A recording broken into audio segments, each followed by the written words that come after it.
INEC spent only 1 day. They missed 1 day, which was a Monday. On Tuesday, they come to drop their case. Chetima and Tinubu witness came in today and they dropped their case. So they closed. Let me say closed their case. Totally closed.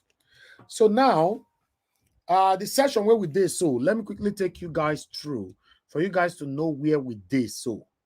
Let me put this on the screen so that you can understand what we are talking about, because there's a stage in all. Okay, normally on the 8th of May is done. You can see right there on the green button. On the 30th of May to June, done. Then on the first respondent hearing with INEC, which was on Monday, why you talk just now, 3rd of July to 7th of July, now it be supposed maybe but they don't close them. So we never even reach 7th of July, today now 5th.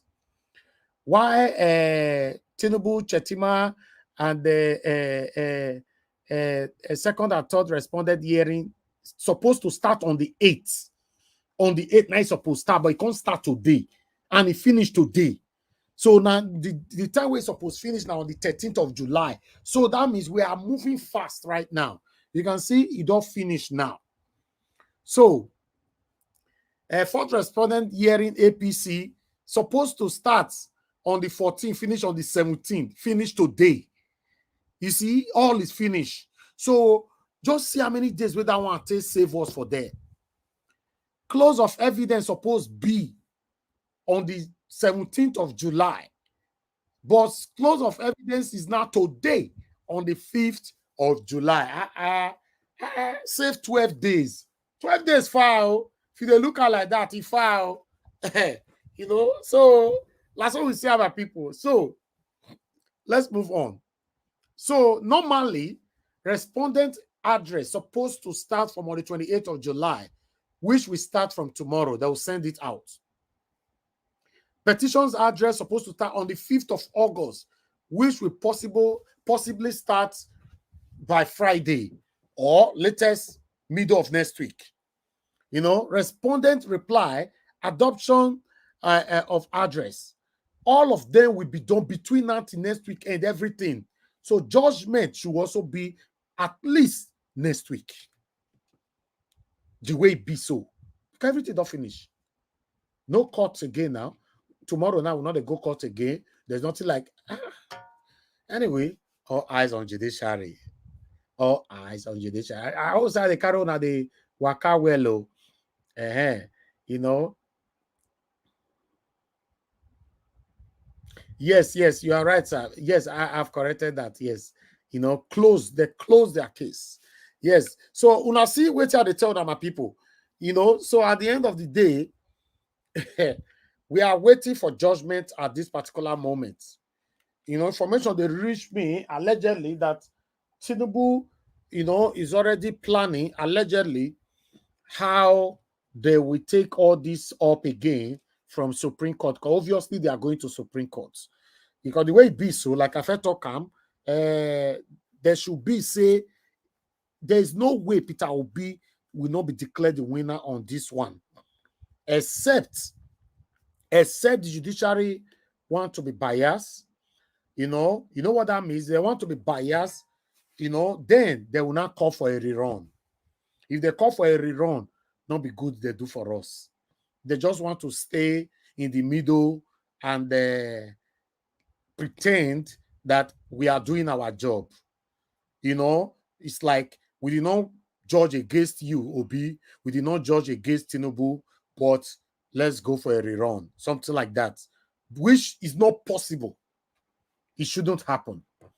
You know, say, upon all this incitement and all of them, I personally can still not trust judiciary. Judiciary, I know so now they listen to us. I don't trust you guys. But it's your responsibility at this particular moment to put us in a position to trust you. Not just to trust you for today, to beginning to build trust for you, probably forever. Because if you ask me, 99.9% of Nigerians, including the one that is supporting you today because it's favorable to them, they don't trust you. So you can restore your name back again. Yes, that's why we are saying Judicial is on trial. You can restore your name back. We lost somebody on the panel. Fortunately, I don't know who it is, so I'm going to post out a link again. I don't know who come out. Okay, all right. Oh, somebody is already back. Somebody have replaced the person. Okay. Yes, somebody don't more than enough so say I post link the person. Don't. Okay, yes. Okay, Madam Ellen, thank you. Okay. Yes, my people. So that's how it is. So let's take all this together. Let me quickly go back to this. For some of you that is saying, can the president be on seat? Because a lot of people are still doubtful. So you get video where I bring comment and want to make una listen. If you want to join the panel is full, but nevertheless, you can continue to try. Let me quickly take this article to tally what we have presented so far already. Yes, I'm not saying that what we don't present, but I always like to tally it up with the final submission here. Thank you very much, my people. I appreciate you all. Yes, as you can see right there. Before we take this now, thank you. Please continue to press on the like button, my people. I never look at the like since. Let me go check. We have 300 likes. We have over 1,200 people watching us. 300 likes is not good enough, guys. Press on the like button and let's do this. Please press on the like button. Let's do this. Let's take this together. Good morning, good afternoon, good evening to every one of you. I want to thank Cheesy Go TV once again and thank Alex Sarodion. Thank you very much for the support. May God bless every one of you. Thank you, my people. Continue to press on this like button. It's very, very important. Let's do this. Before we even move on, let's take that to 500. We can achieve this, or are you going to tell me that we can achieve it? We have about 1,200 people watching us, so the lights is very, very essential. Let's do this together. For our voices to go far, we must be able to press on that like button at all times. Thank you very much, my people. Continue to support us. Press on the $sign, my people. Support what we are doing here. If you think we are doing something good, press on it. Regardless of what we are doing here, some people go they are still not okay with what you're doing. While some they are very, very okay. If they cannot support you financially, they are there to always share your video. They are there to always like your broadcast as well. While some are always there to call in or rather to join the panel. So anyhow, you are supporting us. I want to say we are very, very, very, very grateful. Like I've always said before, we cannot do this. Mute yourself, please. Mute yourself. Thank you. I know we cannot do this without your support. There's no way we will do this without you are not there supporting us. Have that in mind. Whenever you say thank you, Elvis, I also say back thank you to every one of you that is genuinely supporting us from your heart, or rather fighting for a better Nigeria. Not others that is supporting satanic leaders that have caused them pains for a reason I don't know. Meanwhile, look at this man quickly before I will come back to this article. Just look at this man that is working for, is it TVC? Yes, he's even working for with Tinubu, but look what he said there. Did Tinubu win the election? I swear to Almighty God, Tinubu won the election. If Tinubu... Jide, between you and your God, knowing you will meet him one day, did Tinubu win the election? I swear to Almighty God, Tinubu won the election. If Tinubu... Jide, between you and your God, knowing you will meet him one day, did Tinubu win the election? I swear to... Kai. Now, wow. These are one of the people where even me myself they look up to before. Anyway, it's all good. Let's move on. Let me quickly take this article, like I said before, and then we take it from there. Okay, you can see right there, like I said, it's totally what we've presented so far. We try to present everything, as you know, our platform is already known for verifiable content. Tribunal Tinubu Chetima APC closed defense in Obi's petition. Okay, President Bola Tinubu and the Vice President Kashim Shettima, along with their party All Progressive Congress, have closed their defense in the joint petition filed by the Labour Party and its candidate Peter Obi. The trial are co-respondents in the petition by the LP and Obi challenging their victory in the February 25th presidential election. They responded through their team of lawyers led by Wole Olepekan Sand for the Tinubu and Shettima and Lateef Fagbemi Sand for the APC closed their defense after tendering several documents and calling a witness to testify in aid of their counter-argument against the issues raised by the petitioners. Despite the objection by the petitioners, the 5-man panel of the court presided over by Aruna Sameni admitted the document as evidence and marked them as exhibits. So I'm just going to stop it right there. I just wanted you guys to see this one is coming from Punch. So everything we presented to you today is there. That one is to back it up, to let you know that what we are doing here and how we are doing it. I'm not going to emphasize more on that. I will stop it right there so that we can start talking. Thank you very much, my people. I appreciate every one of you for your time with us. It's time for us to start talking. Good morning, good afternoon, good evening to every one of you, my wonderful people. Press on the like button now. I asked you to press on this like button. It's still on 383. Having over 1,000 and we are still on 383 on the like is not good enough. I appreciate you guys that is already part of the people that press on that. Yes, but please, I would like you to continue to press on that like, but take it out of that 384. Okay, if you want to call in now, let me take callers first. Oh, somebody lose their sport. I wish you know how many people did backstage. I'm not sure say your female come back or whoever that lost. You don't lose your sport. But it's okay. Yes, quickly call in. I want to take 5 callers before we start talking, because some of you don't complain tired for the comments, for the WhatsApp number. They pick our call. They pick. I say call in now. Some of you don't call in the right time. Like I've said before, you cannot be calling when somebody is talking.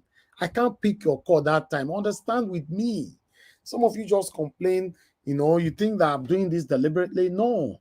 When my panelist is talking, how do you expect me to stop them, from what they are saying, and all that? It's not nice. So I'm waiting. Yes, my people, surprisingly, we have a guest for you today.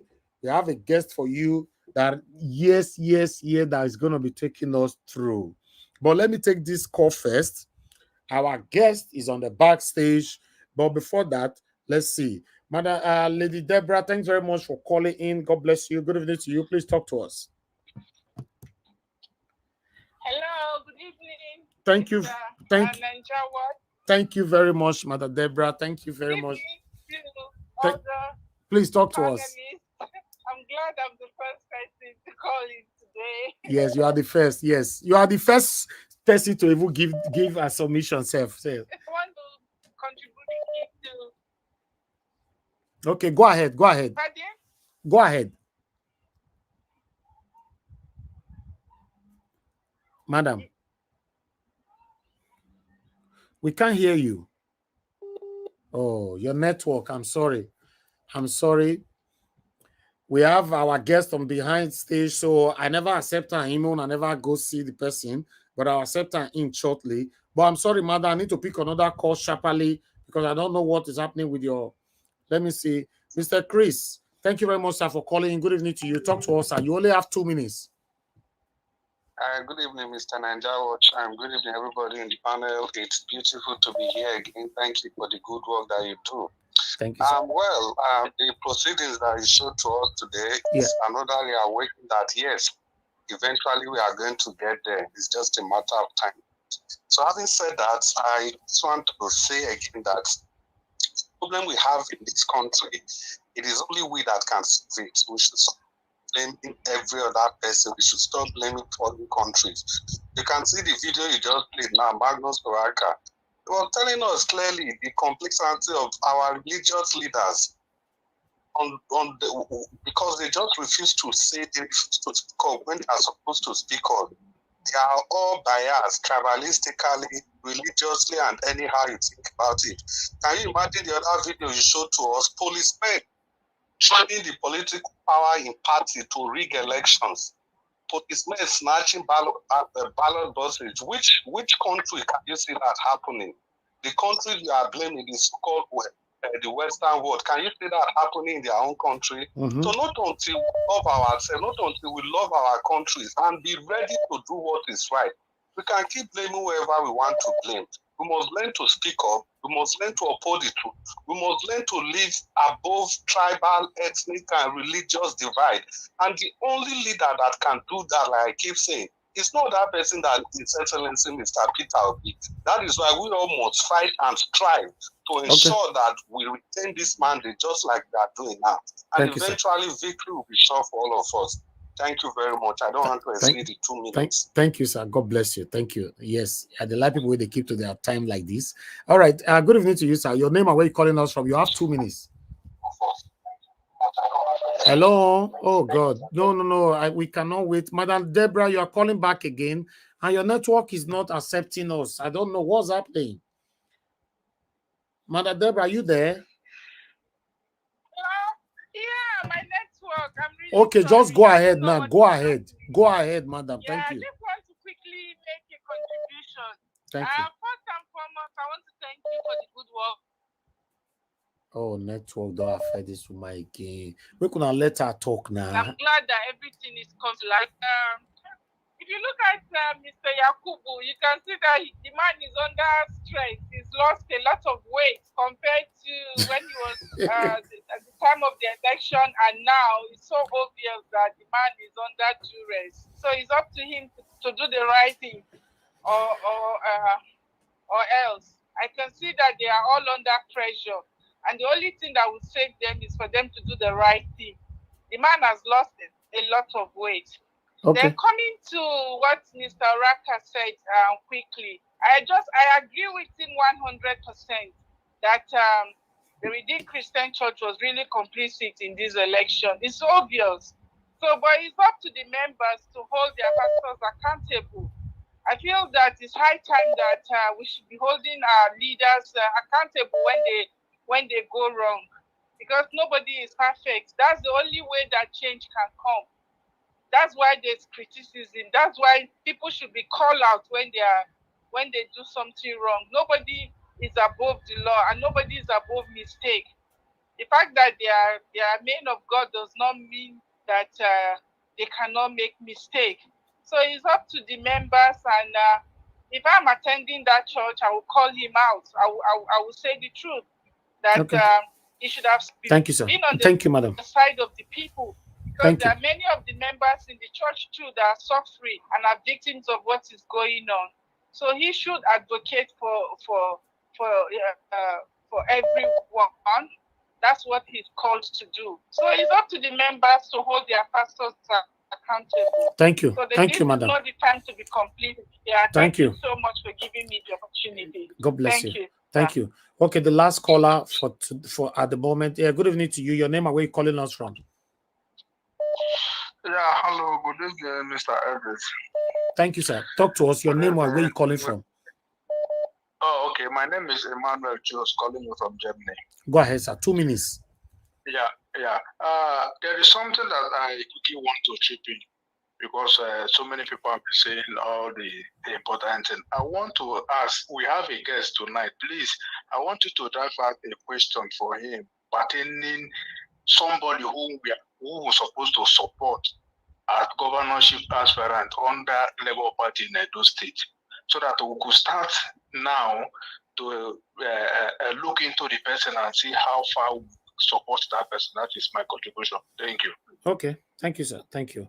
All right. Callers, let me go back to the panel. I'll come back to you guys later. Okay. Oh, God. Hello. Good evening to you. You have only 1 minute. Good evening. Please talk to us. Yeah, thank you very much. Once again, I just want to make my contribution. 1 minute, sir. Go ahead. In regards to the video you just play for us, you see, it is crystal clear for us and for Nigeria to understand that what is happening today is not a glitch, rather it's a deliberate act by the INEC, the Independent National Electoral Commission. So it is up for the judges now to really prove themselves, to prove their what they have been paid for, what they have suffered and worked and learned. So it is not. It is really obvious. And then going to this Redeemed Christian Church of God, I believe, like I said before, the church is always when it comes to it's always a selfish interest. They are only working for their interest, not for the interest of their member and the interest of Nigeria.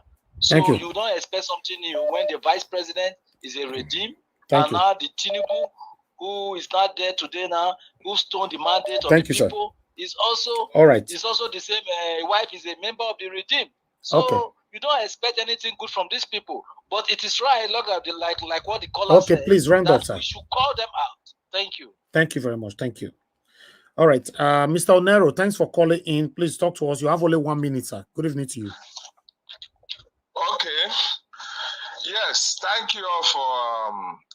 I appreciate all the updates you outlined today, but I want to address a few issues. I want to use this opportunity to thank the LP lawyers. But the INEC witness was dismantled yesterday by the LP lawyers. As a matter of fact, he agreed with our positions.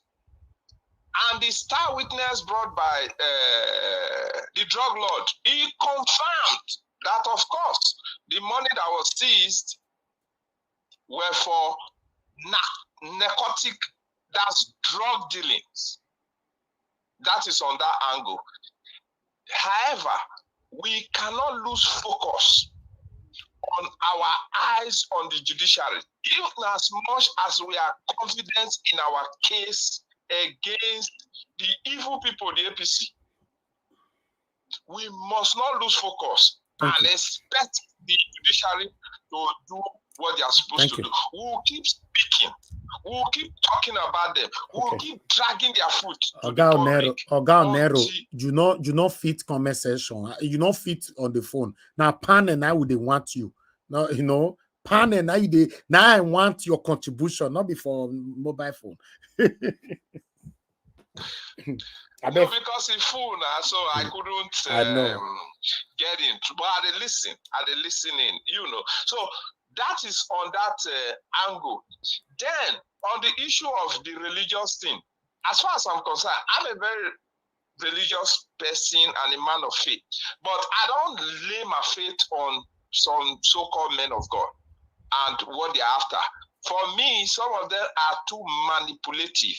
Money have blinded some of the pastors and so-called men of God in Nigeria and even here in America.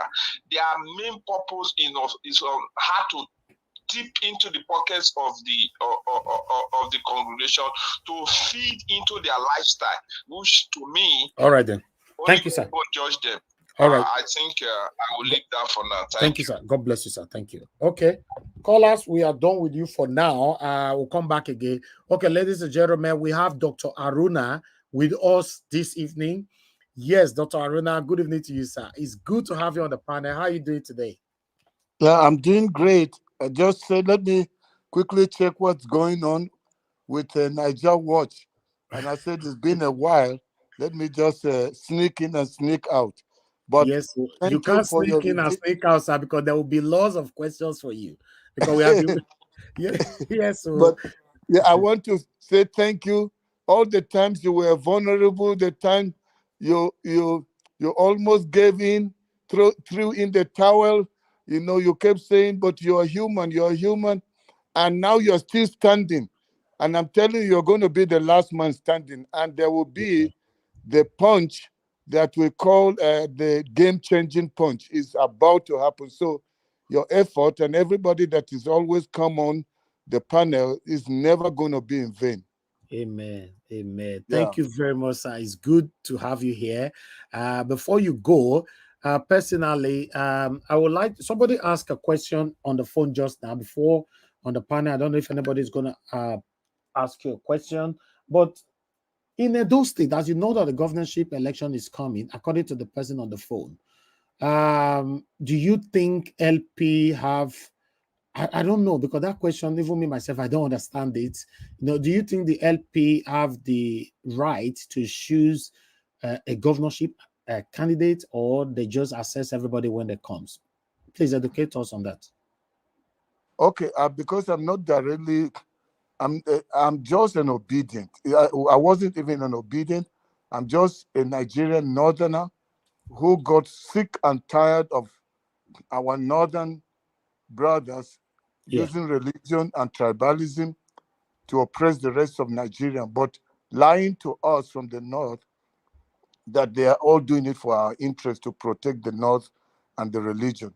So that got me very angry, and as somebody who's knowledgeable, I started to assess, check so many things, and I now got extremely convinced that going forward, we cannot be accepting these lies that have been perpetuated over the years, and that change was inevitable.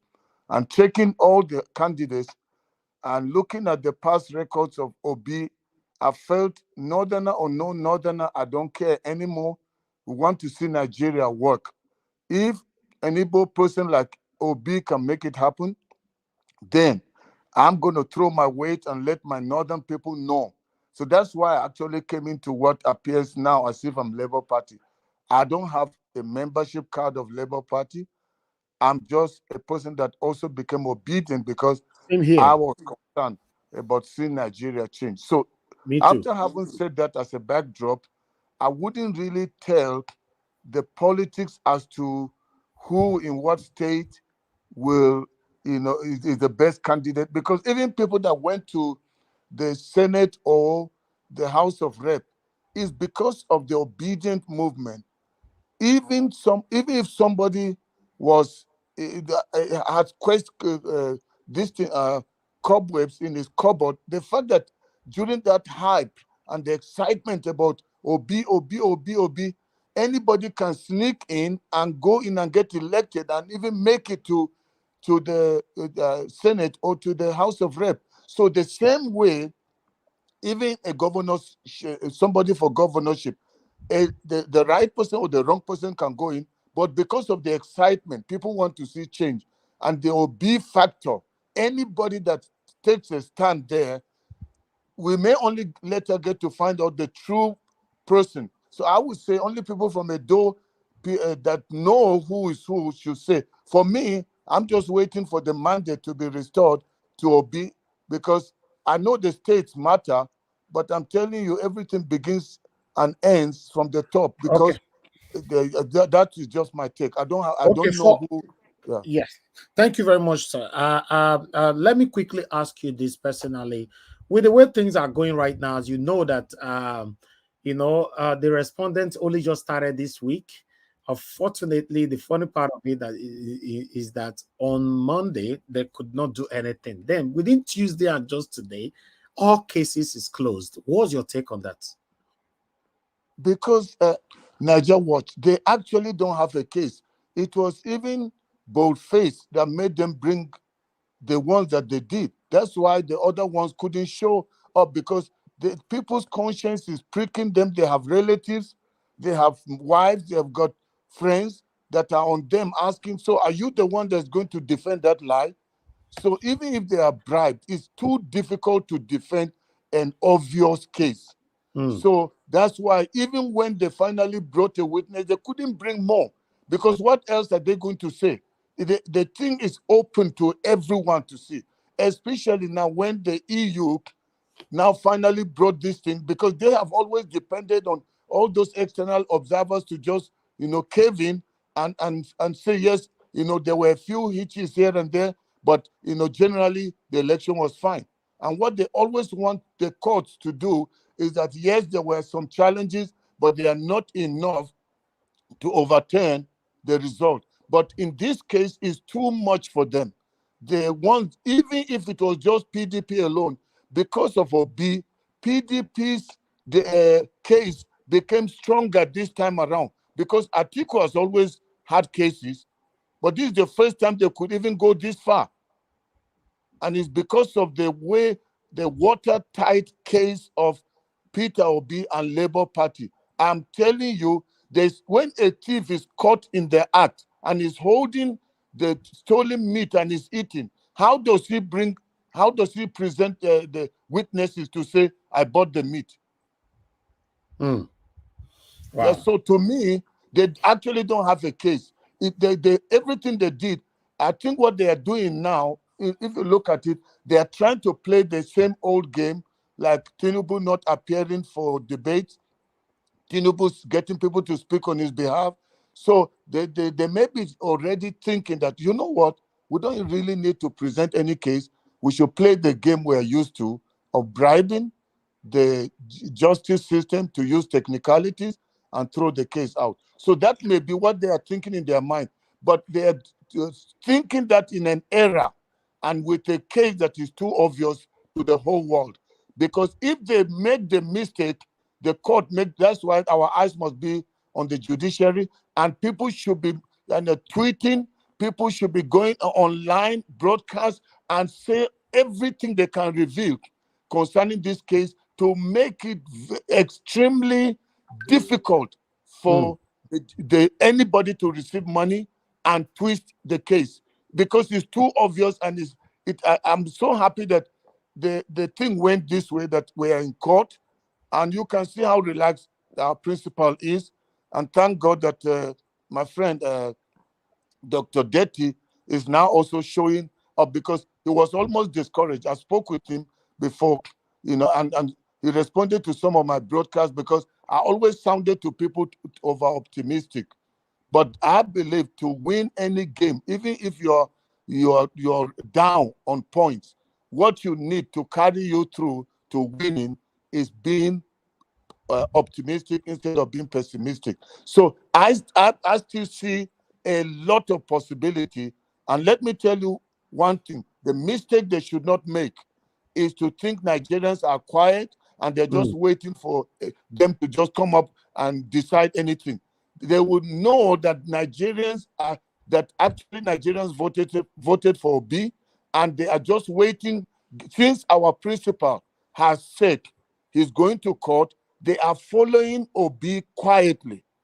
It does not mean they don't have they are not capable of taking their nation back, but they want to do it using the peaceful way, which is go to court. Sir, do you think these people might end up, because what I'm thinking is these guys might just end up to try to sit on the fence by giving us a rerun, which is a punishment. Do you think that is possible? Yeah, to get away from they being the ones that are responsible, because they are having a lot of pull with money and blackmail and whatever, and that's where they're trying to push it to now. And we should just pray that it will be too obvious that when they check the election this and see what happened, they will be able to know, okay, so person's count, the Tinubu's count will have to go down because of all those stolen votes. And then it will shoot Obi to number one. That will be the simple thing to end the case. But they are not afraid of Nigerians. They are afraid of the ones that are on top trying to buy them. So the compromise would be, let's get it off our shoulders and give a rerun. Whatever you do there, we are not the ones that decided it. However, I am thinking that we must play smart, not put our eggs in one basket, and already start telling each other that we are so sure that Obi was the winner, even if it has to do with a rerun, that will even make it more obvious. So we shouldn't just say, we don't want rerun, we don't want, then it comes, then we are not prepared. Our people are too frustrated to go to the polling units to vote, because then those people will send their people and it will be a landslide win for whosoever is the one that is Obi is running after, they're running against. So to me, it's wiser for us, since we are not the judges, we should then say, no matter what, we are confident that if it comes, it's either that Obi is given his mandate, which is our mandate, or they go for a rerun, which is what I think they may be trying to do, so that they get off the hook of these people that. Yes, I know that's what might possibly happen, just for them to be on the fence, not to be blamed for anything. But if they have to choose a rerun, so are you telling us that we will have to rely on satanic INEC again to take that election?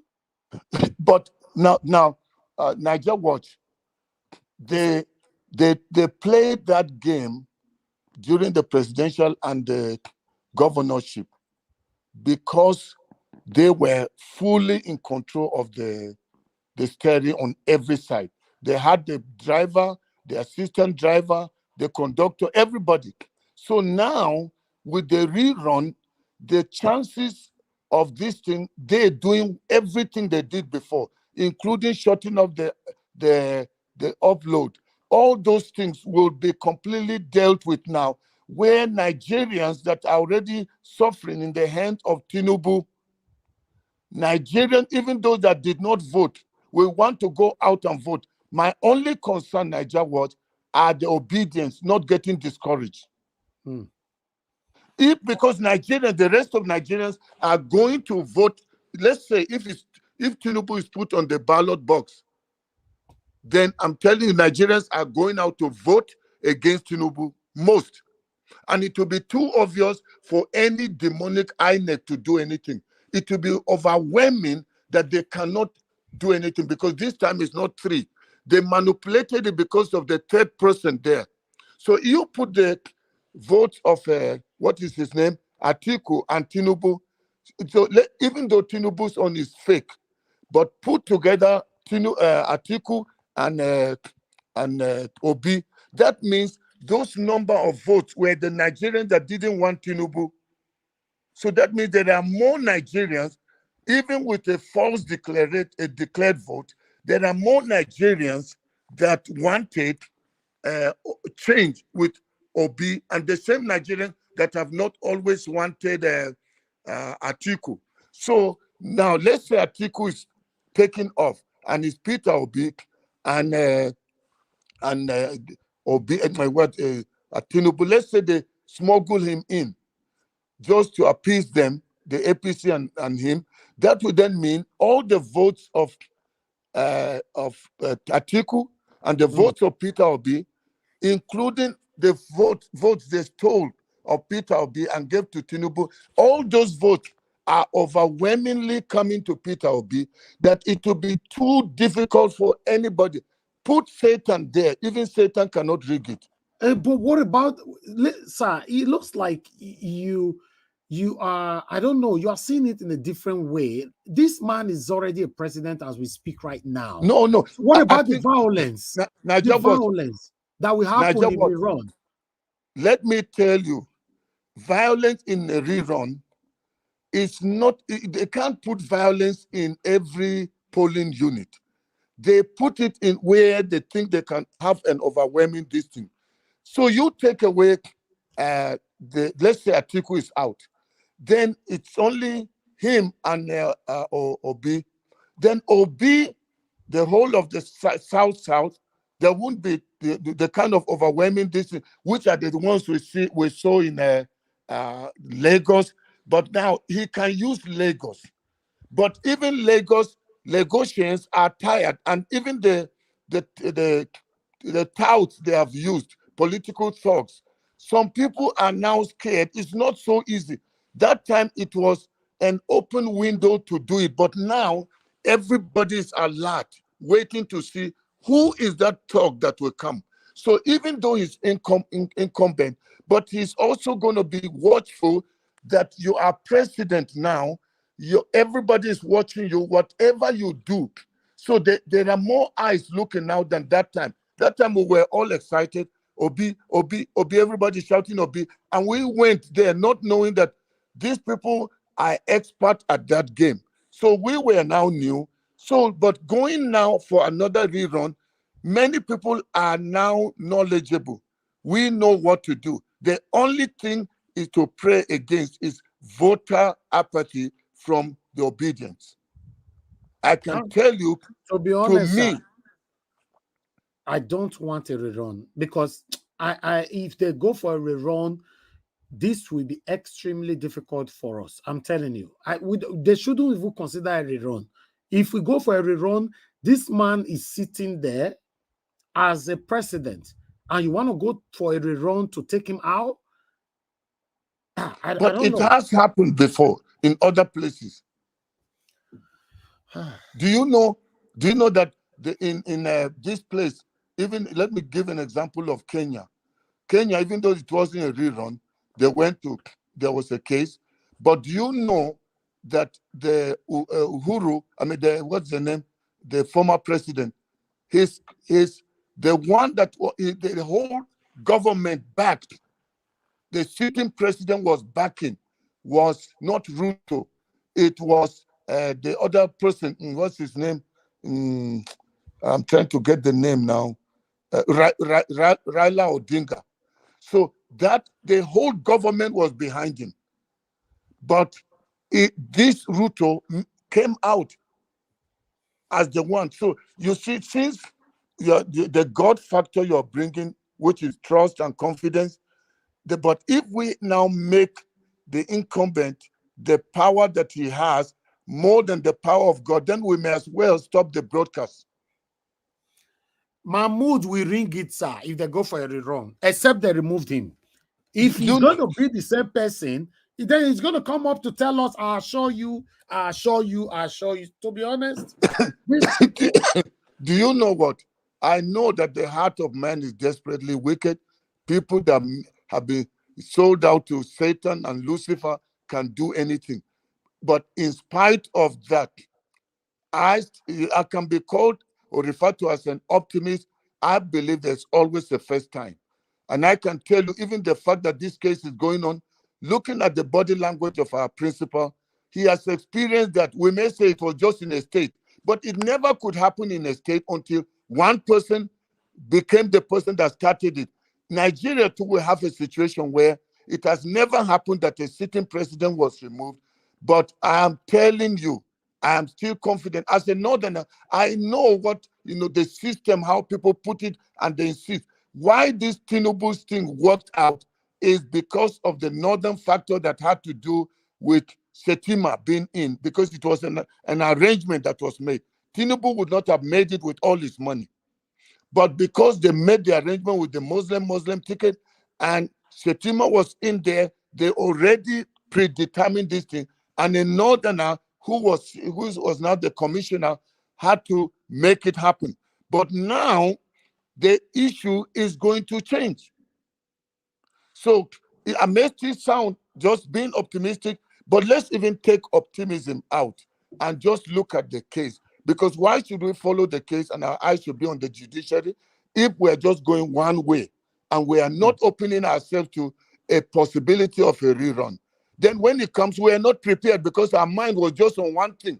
And then even when the rerun comes, we will refuse to go to the polls and then say, no, Mahmoud is going to just, still decide. Then we should, I think, I would say you can then use your energy to do the broadcast you've always done in previous times, because if a rerun is not going to work, then why should we keep encouraging people every day? You are not the judge. I'm not the judge. We are not the judges. So we don't know what they may do. But we are praying. Last question I would like to quickly put in. Do you think people will come out when there's a rerun? Because at the moment, it seems like lots of Nigerians have moved on. Don't look at we on social media to take judgment. It looks like many of them have moved on. So do you think people will come out again? And also know that some of these gullible Nigerians have started raining praises on Tinubu? They are raining praises because they're not sure of what will happen, so they're looking for what to eat. But there are more people that are angry. But it's not all the people that are angry that talk. It's only people like you and people like me that talk. And so we are the ones that hold almost their destiny now by encouraging them, saying we are confident about this thing, reclaiming the mandate, come what may, whatever they have tried will fail. Is that not why we are obviously seeing how the case is going? That they that proved, that said they know, go to court, go to court. They are coming to court, and first of all, they had all these months. They couldn't present the witnesses. Some of the witnesses refused to show up. So that is already showing a big loophole for them, that we should now be encouraging our people and say, we are so confident of this case and this thing being reclaimed, the mandate. So whichever way it's going to happen, we know it will happen. So let's start to tell the people that, you know what, we are praying that the justice system will do the right thing by following the case as obvious as is. But should they go this way, we will still reclaim our mandate. How? By going back to the polls. So this time around, Mahmoud Yakubu's hands are weakened. He did it at a time when every Nigerian thought it's over. We knew we have won. So they sneaked in with their old agenda. So now we are going for a fight. Everybody is on alert, the whole world. And even, let's say PDP does not make it, all the PDP supporters, I can tell you 90-something% will, even though we've also seen they're part of the old game, but I can tell you many of them are now frustrated. More than half of them will come to Peter Obi. And so we should just trust God and encourage people. Please, I will beg you, since you are always online with the people, I'm doing my broadcast only occasionally, please give the people the two possibilities, but encourage them to maintain the positive stand as Obi does, that he's going, see how he sits in the court, calm on his phone, smiling. And so we shouldn't be the ones that are discouraged. The main person that went into the boxing ring, that got the punches, is smiling. Why should we be the ones saying we have moved on? We have given up. He hasn't given up. So we believe that our mandate will be reclaimed. Why don't we fight to the end? We haven't lost until the game is over, and it's not yet over. All right. Thank you very much, sir. I don't know if anybody on the panel, only two questions I want to take, so we can let him go. Yeah, I think I have a question for him. Okay, go ahead. Not what we've discussed already, please, in another area. Go ahead, sir. Thank you, sir. Thank you very much. Dr. Aruna Goro, good evening. How are you? Hello? Okay, go ahead, sir. Pass your question. Okay, the question is this.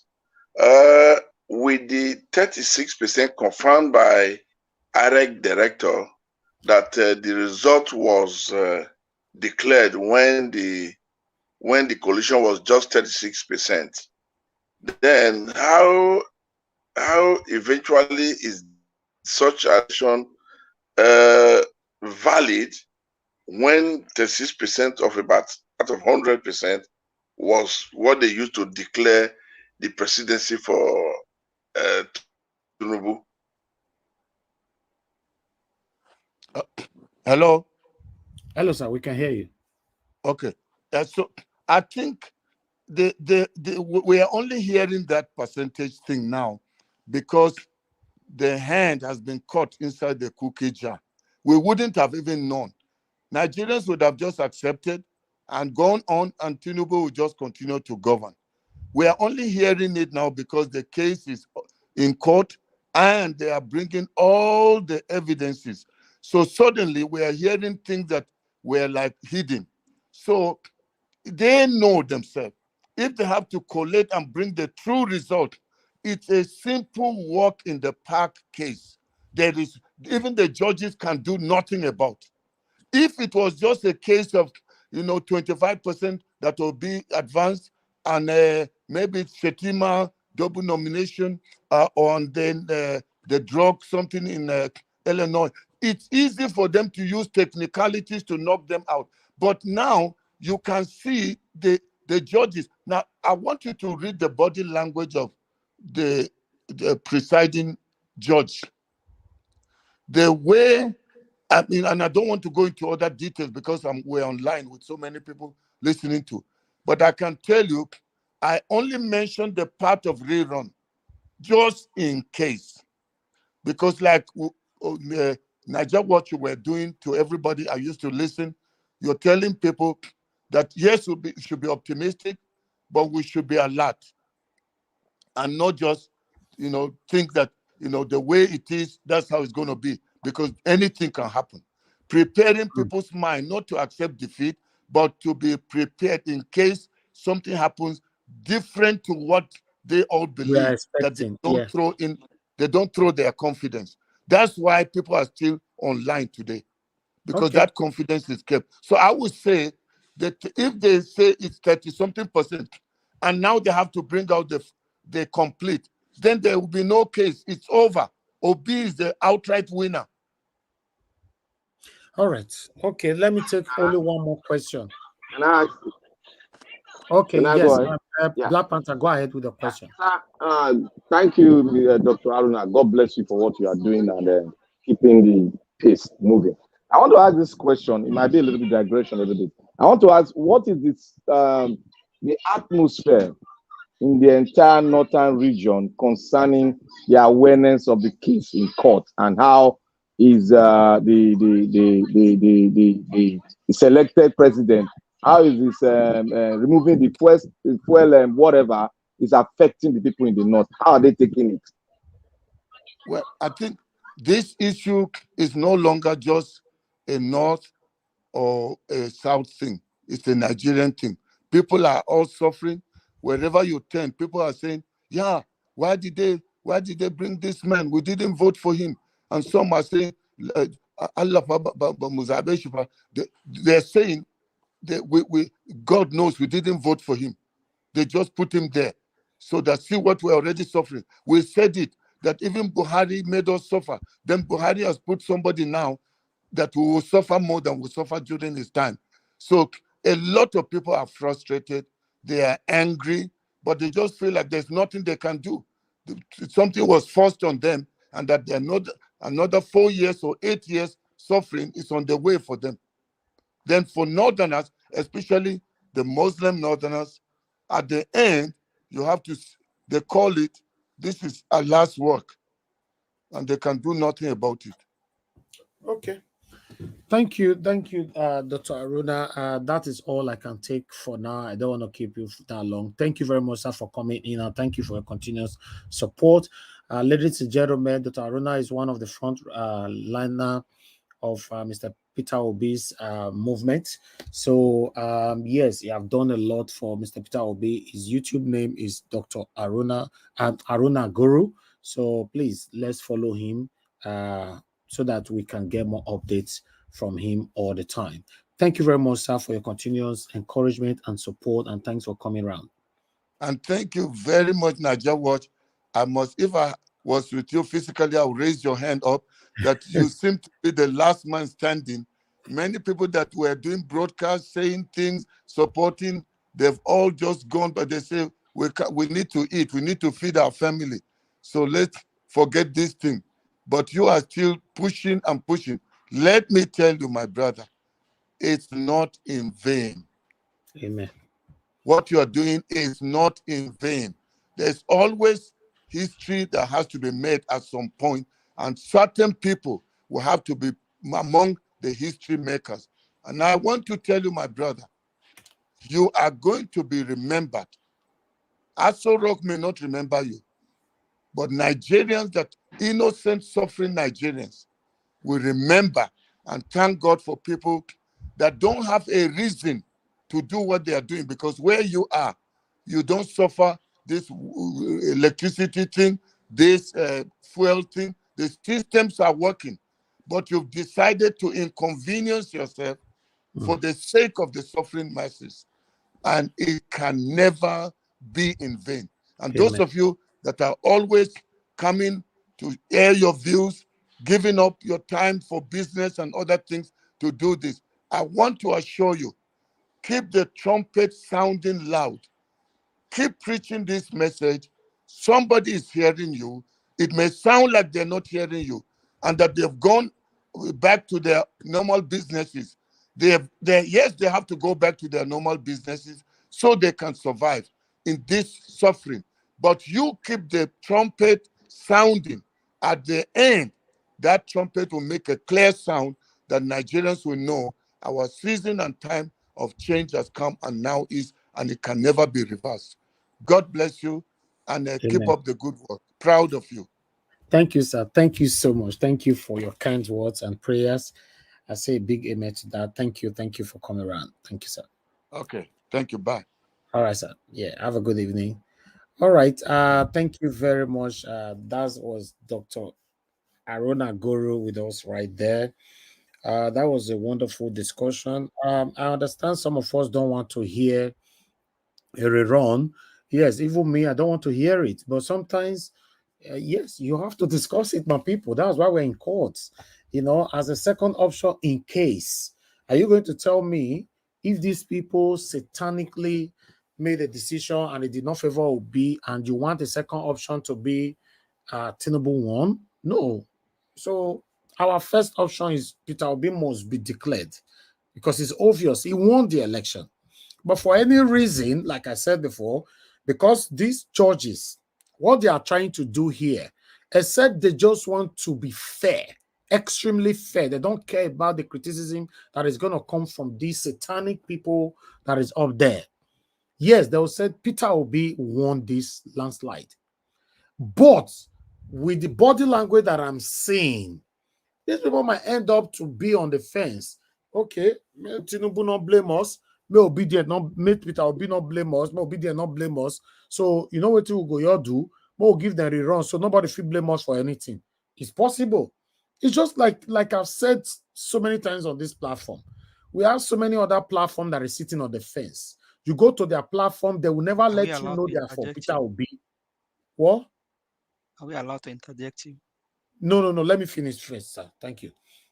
We have so many platforms that is on social media at this particular moment. Although they are doing a good job, I'm not against them, but they are sitting on the fence.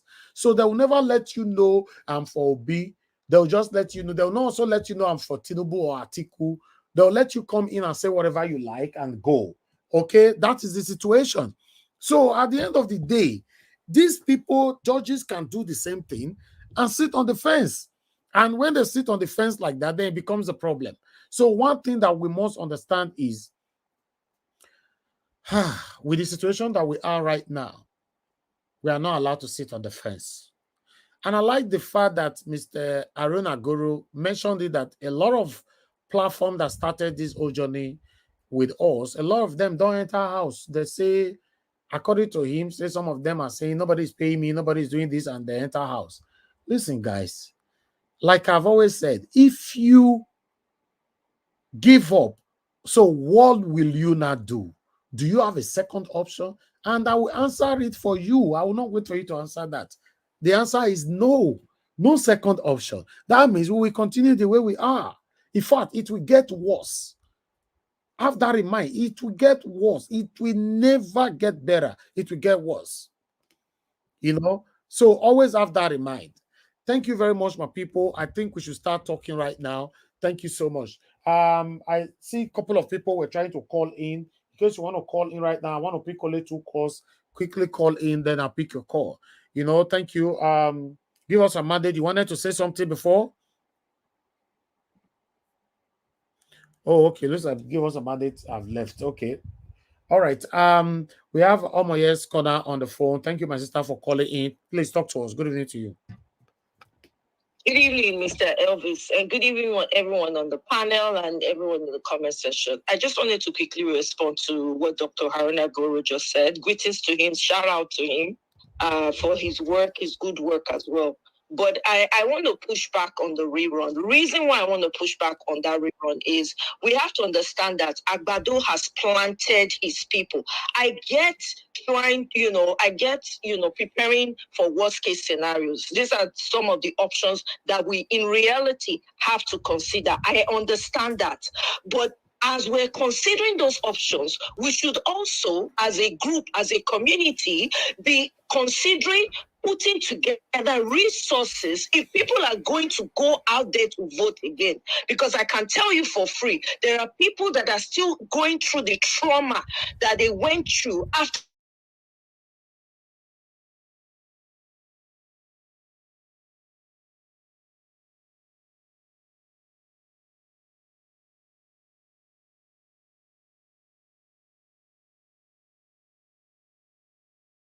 put resources on the ground in the hands of people. Petrol is 700. It's likely going to hit 1,000. So people cannot afford to be in certain places anymore. Remember, there'll be people that will not want to show up at the polling unit. Interest. They have families to take care of. So I don't know how viable that is going to be. Either that or it's going to be the worst of the worst case scenarios where Nigeria is completely shut down. Because it is obvious the world has come to tell us that they saw, because they monitored what went on the ground, and they told us what we already know. So in as much as, yes, let's prepare the minds of the people, but we also should remember there's a psychological aspect to it. People have suffered greatly from the previous one that happened. People lost money, lives, everything. So we have to be very, very careful. I understand it, but as we're talking about the rerun, let us ensure that as we're talking about that rerun, we are also saying we're putting structures on the ground so people will be taken care of as they go to vote.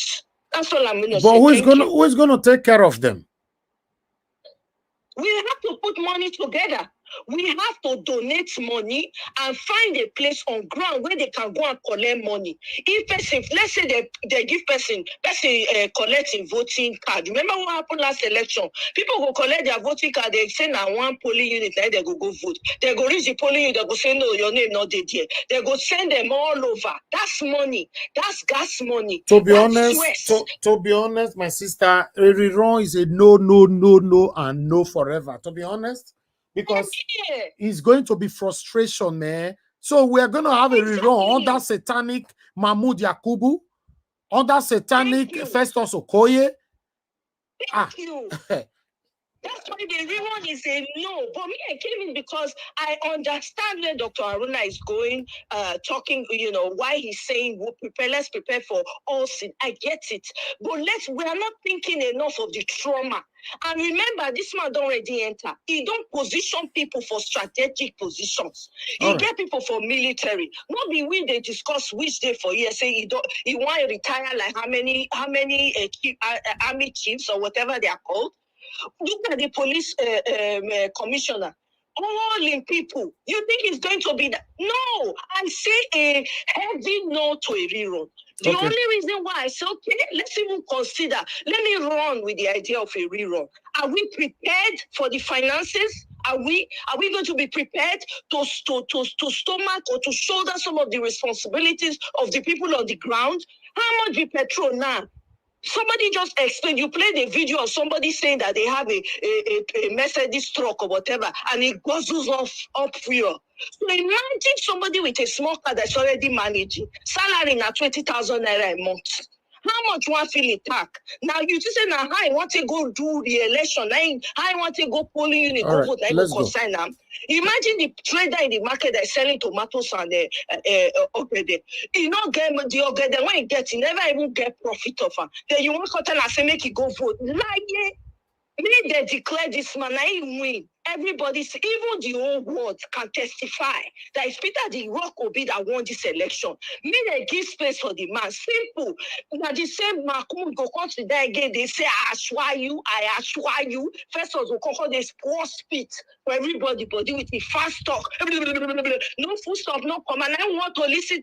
Hell to the no rerun. But if there's going to be consideration of rerun, then we better put our money where our mouth is. Make sure you put money, make sure you provide security for the people on the ground. They don't suffer rich. Trauma. People are still going through trauma. To say they get psychiatry offices for Nigeria where they get psychologists, you'll be hearing stories. I beg. So that I say no to rerun. No, hell to the no. Let them give the man who won it, that everybody sees that he won it. Let them give him back his property. Now we vote for that. Now we know what we put for them. So may they rest with this rerun thing. I beg. Thank you very much. Mr. Elvis. Thank you. God bless you. Thank you very much. Thank you. All right, Mr. Faye, I have you on the phone. Please talk to us. Good evening to you. Yeah, good evening. We can't hear you. Speak louder, please. Nigeria Watch, can you hear me? Okay, go ahead. Go ahead. Yeah, Nigeria Watch. Do you know what, Dr. Aruna? May God bless you, my brother. Your effort will not go in vain. Nigeria Watch, do you know what? I disagree with Dr. Aruna. Do you know why? Because if they say make we do rerun for Nigeria, see, let me tell you, I support you, Nigeria Watch. We all the whole Nigeria, we say no to rerun because if they say make we do rerun, at that process, they do election. This Mahmoud Diot, he go that time. Now he goes now this time. Said he go take settle down, take do he plus and minus. This one, you know, come be ori we put up for wahala. So he go be settled down. Me, I not there for rerun. May they just tell the winner because rerun. No, I disagree with Dr. Aruna. I disagree with her. Well, because the man they try. You understand? Because rerun, you know, carry us go anywhere. And if not rerun, where I go support, we say it could be another person entirely. And I go call the winner of the election. If not Mahmoud Yakubu, bros, Nigeria no level. Thank you. We are just joking. Thank you, sir. Thank you, my brother. Thank you. Let's hear from Madam Joy. Thanks for calling in, Madam. Good evening to you. Please talk to us. Hello, my people, Obedient Nation, Niger Watch family, the citizens, journalists, intellectuals. I hail everybody, all protocols observed. Mr. Niger Watch, you can never and will never, even if you don't want blessings, they have already overtaken you. So that is settled. Thank you. So straight to what we are talking about. I'll try to rush this. You see, you know, right now, let me tell everybody, to be honest with you, we are at a great advantage. I have told everybody here, a new Nigeria is already possible, either in whole or in bits and pieces. And no matter what they do, anything, let them try anything, they will see themselves in what I have come to settle my mind in, is this, that God will cause everything to work together for the good of them that love him. The upright in this nation, it is an end. There is an end to a rulership of evil in this nation. Now, look, I still hold this thing CJN said. He said, if the judiciary fails, there will certainly be no country called Nigeria. Already they have failed woefully. You see, the day they swore in an illegitimate, unconstitutional certificate was the day they even rubbished the constitution. They won 1999. But Adebanjo, God will continue to bless him, and I tell everybody, the little I have known in these 3 to 6 months that have woken up and I'm looking into the situation of Nigeria, so-called Nigeria, I have come to see that there was never a democratic constitution. So that quagmire, they have been hanging on a thread. If they want any rerun, there will have to be a board that will sit and change all that. We don't want to rerun at all. We are not going to vote anything because there is nothing. Let them go and sit down. Let them go. You see all these elderly that have caused this pain to the young ones. All of them, some of them started ruling since they are age 36. Some of them age 35. And they're still sitting there. Thank you. No, enough is enough. They should go. Thank you. Go and sit down. This is over. We are done. Thank you, madam. Thank you very much. God bless you. Thank you. All right. OJ now. Thanks for calling us. Good evening to you. 2 minutes. Please talk to us. Good evening, everybody. Good evening, Mr. Elvis Watch. Thank you very much for this opportunity once again, and thank you for keeping the fire burning. My contribution is this about the rerun. It is not possible because the Electoral Act says that the rerun must be done within 21 days after the fake result. So 21 days has already elapsed. I don't see any way they can even bring that into their argument or make that is that constitutional? Yeah, it's part of the Electoral Act. Oh, okay. Okay, that means a rerun is not an option. Is that what you're saying? Look it up. I'm not a lawyer, but I'll check that out. After 21 days of the first result, there should be a rerun. After that, it is unconstitutional. I will check that out. Thank you. Thank you, sir. Okay, thank you. Yes, sir. All right, guys. Callers, please, let's move on to, I can see a lot of people calling in. If I have to take all of you the way you are calling in, it looks like we are gonna sleep here, because we have people on the panel that are just patiently waiting. None of them have said anything at all, so please bear with us and let's take it from here. Thank you very much, people. I tried to call Aman Patrick back, you didn't pick, so thank you. Let's move on to the panel. Right, my people, thank you very much. Hi, Dawa. Okay, let me come to the okay, you are calling back now. Hello, good evening to you. Thanks very much for calling us. You have only 2 minutes. Please talk to us. All right, sir. Good evening, Mr. Niger Watch. Thank you, sir. I won't want to take much of your time. I just wanted to ask Dr. Ogoro a question. No, he's off the panel already. Oh, okay. Now, my point is this, on what you were discussing with him, the issue of the runoff. Let me ask, if these judges, or rather these justices, have seen it clearly with all evidences to show that Obi won this thing, what will be the reason for a runoff? Yeah, that's how it's supposed to be normally. Yeah. But that means if they overlook it and do what is being suggested, now that means they are compromising. Yes. That means they are compromising, and that is very wrong. Okay. We have to call a spade a spade. If Obi won, let them give him his mandate. Just like what people are getting angry with Pastor Adeboye for, that he knows that the Tinubu did not win, he said pray for him. It's the same thing if the judges do that. Okay. So that is the major area. I wanted to ask him this question to know, because Nigerians, we have had enough of all these, jokes, these very, very funny jokes. Okay, sir. It is glaring. It's glaring. The world is seeing it.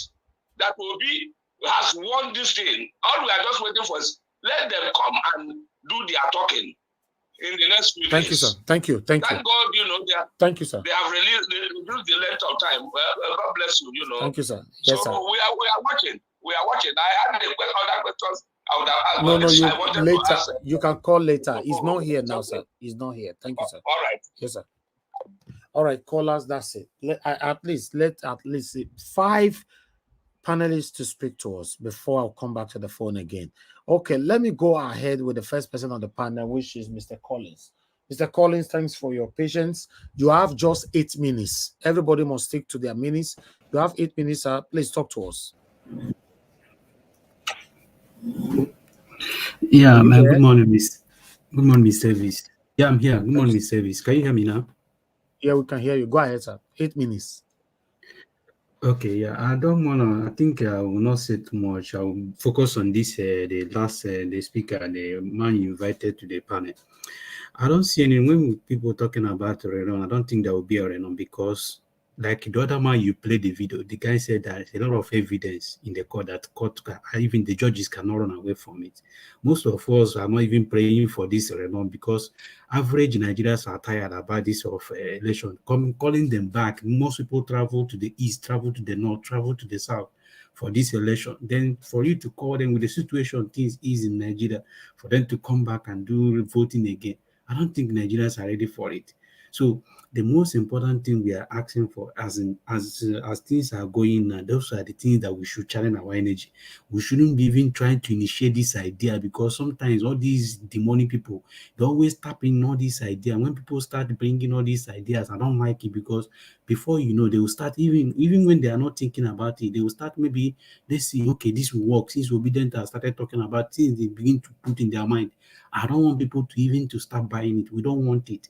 since we know what we want, all we want is the court to do the right thing. And what is right thing?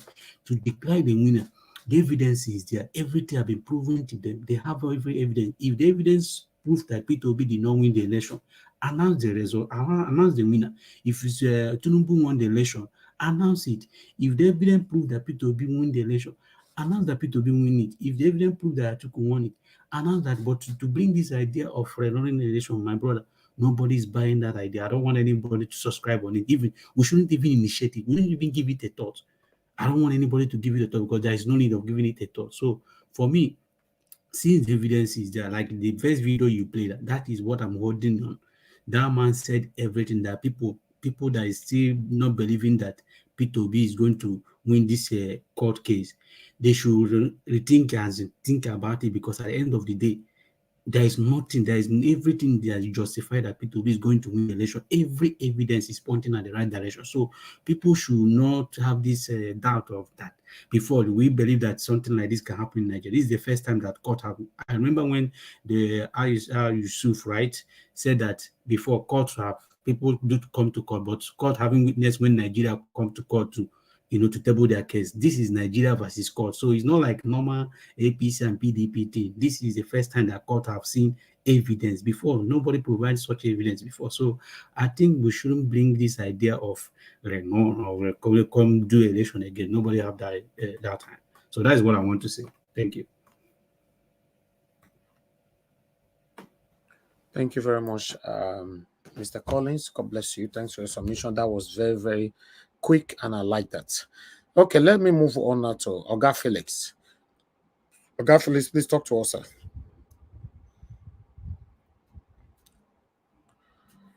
Okay, you are not there. Let me move on now to Oga Felix. So I might not keep anybody that is not answering today, because a lot of people want to come in. I'm so sorry. I'm not going. Anybody that I call, you did not Mr. answer. Nigerian Watch, let another person take my spot. Okay, sir. Thank you very much. Because Thank you. Because more people want to come in. God bless you, sir. Thanks for your understanding. Okay, I've removed you now. So anybody I call and you not answer, I'll wait to call someone else. Once the person finish, I call you again, they answer, I'll remove you. I'm sorry. No, not still label me with this one saying Naija was rude, because say sometimes now only the bad side of people, now people they magnet. Okay, let's move on. Let me call on Mama Esho. Are you there with us? I do. Okay, Mama Esho, thank you very much, ma. Thanks for your patience. I beg you, get 8 minutes. Talk to us, ma. The thing is, in as much we don't want a rerun, let's plan for both. Mr. Aruna, Dr. Aruna is right.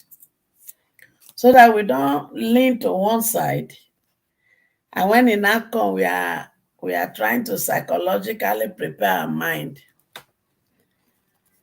If the judges want to really clear the judiciary, the evidence before them is enough to stand for the truth, according to the CJN. So if the CJN would do meeting with his judges to say, look, come, let's stand by the truth, then there will be no rerun with all the evidence that is brought before them. But if they want to be on the fence, then they may take the decision of a rerun. So if they take the decision of a rerun and we didn't psychologically prepare for it, it will even be difficult for us to take those steps physically. So that is where we seem to be on a crossroad. If we are in a society where justice really prevails, with the evidence before them, they are supposed to declare who be the winner. Then maybe we may be heading to Supreme Court. But if we really want to be fair to ourselves as a nation, and the judges, the CJN want to redeem the image of the judiciary, I think what is before us is too obvious to think of a rerun. And that is the bitter truth here. Because for all the glitching and all the nonsense they talked, it's only one weakness they brought. And even their own weakness, both INEC weakness and Agbado weakness and APC weakness and Shettima weakness, they end up confirming what we've already known. So we really appeal to Judiciary that Nigeria has suffered enough. And we need the truth. And the truth is before you. So take the right decision and let for once Nigeria begin to have hope on our judiciary. That's all I have to say for now. Thank you very much, Mama Isho. Thank you. I appreciate your submission. Thank you very much for making that brief as well. Okay, I would like to move on to the next person here. Please, if it's possible for us to stay away from the word rerun and just talk about what happened today in the courts and our expectations. Although our expectations, I don't know what you say. Just anyway, give your submission and let's just move on. Thank you very much. You not get hard to bear that one.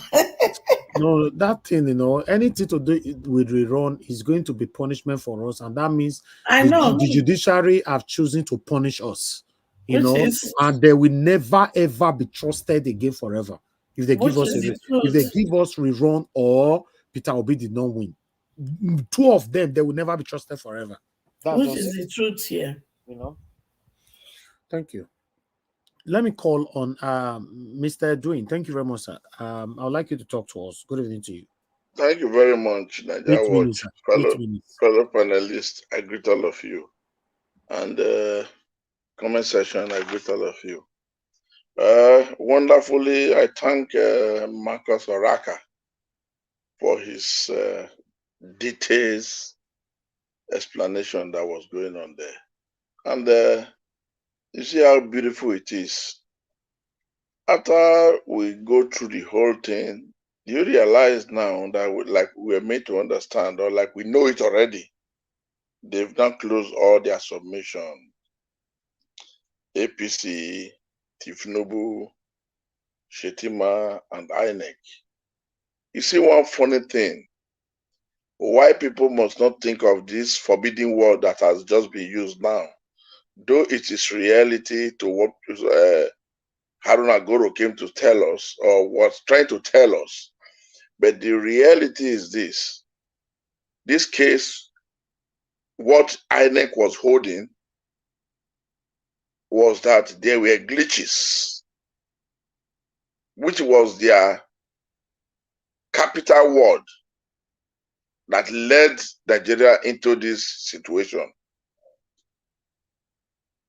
And I personally waited yesterday, day before yesterday, and today to hear and them elaborate on the glitches. To my greatest surprise, the INEC director from ICT or so only preambly touched there. And their main end of submission had nothing to do with glitches. They never mentioned it. For me, in anybody that knows what laws and presentation is all about, you will understand that that was where they end up their case with nothing, with zero submission. Zero. It's common sense. You must not be a professor. You said there was glitches, and that was why the presidential election was never uploaded. And after all this submission, your glitches submission did not take even 20 minutes. Gentlemen, we should know. The judges, they might be listening now.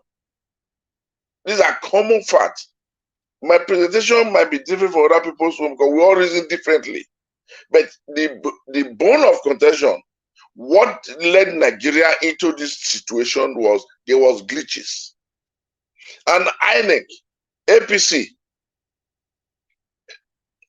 Turubu, Shettima, none of them were able to mention the capital word and then make sure they tell Nigerians what and how it really happened. It was a shameful situation. A shameful situation. Now I want to leave there. Like Araka was also trying to tell Adeboye that his attitude and his kind of Christian dumb submission to his members is not helping matters. It's only bringing down Nigerians and Christianity, leading them to doom, which we forbid. But the reality is this. Why it is like this is that Pastor Adeboye is a tribal bigot. He believes in tribalism. He has done it before. We knew what and we saw what he did to Jonathan. So why we must always learn at times to give them the way they want it. And that tribalism is one of the greatest problems we are having, tearing our nation apart.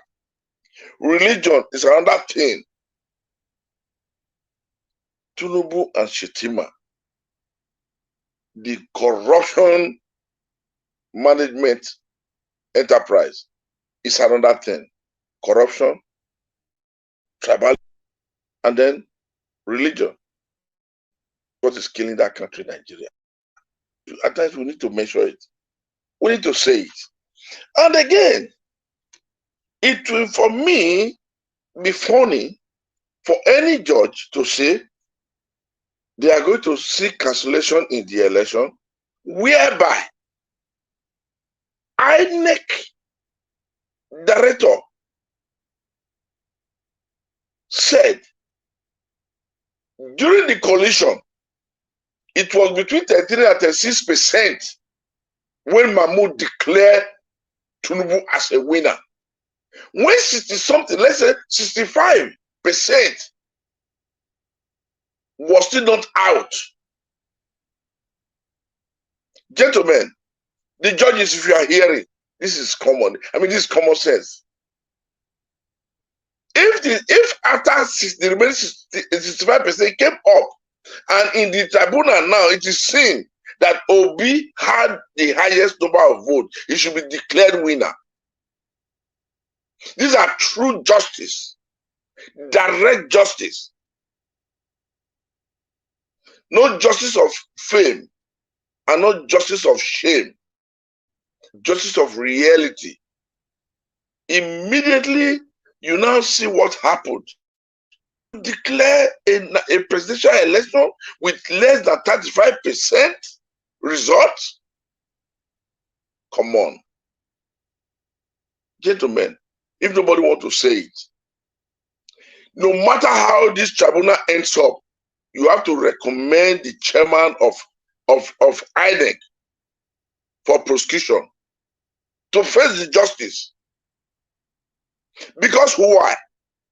The law has never permitted him, and nowhere in Nigerian constitution states at the mid of results, you can now think and use your discretion to declare a winner.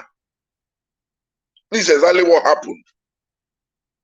So for that simple reason, I would say they should, in any form, not close their submission during judgment delivery without touching what should happen to the chairman of INEC. Otherwise, it will be a miscarriage of justice. Believe it or you leave it. And as judges, if you are listening, you should know the right thing to do. If you don't recommend, all other international bodies, local and national, they've all recommended what happened, how the election was taken in a shambles. At the end of the day, you have to do the needful. The idea of anybody saying the judges will do this, no. you have to declare a winner and not even thinking of cancelling the election, because there is a difference between a cancelling of election and rerunning election. If after 36%, it was based on 36%, glitches was not addressed. Based on the 36% we had now, the election was declared. Then tabulate what you have finally, okay, and let us hear the winner. Nigerians are no fools. We in us. This is the truth. Thank you. And I will thank you very much. Thank you very much, Mr. Edwin. Thank you very much for your submission.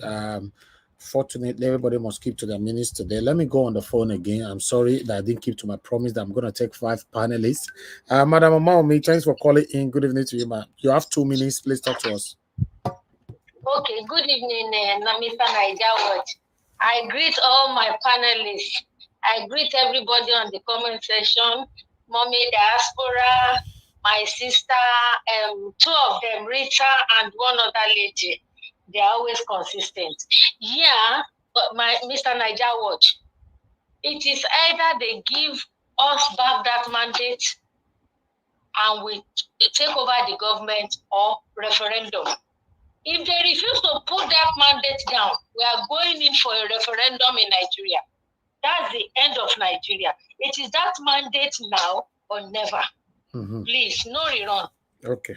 Obi won, everybody can see it clearly all over the world. He won that mandate. They should return it to him. Yes. Thank you. All obedient, we are going for referendum if they don't return that. That is all. Thank you very much. Thank you very much. Judiciary, now the year now. Funa like me, go they think about it wrong. Now the year Funa love Nigeria. Make our country dey peaceful. And that one would be beg now. Meanwhile, let's move on to the next person. Let me quickly call on Mr. Chuks Obibueze. Before Mr. Chuks Obibueze, Oga Felix, are you there?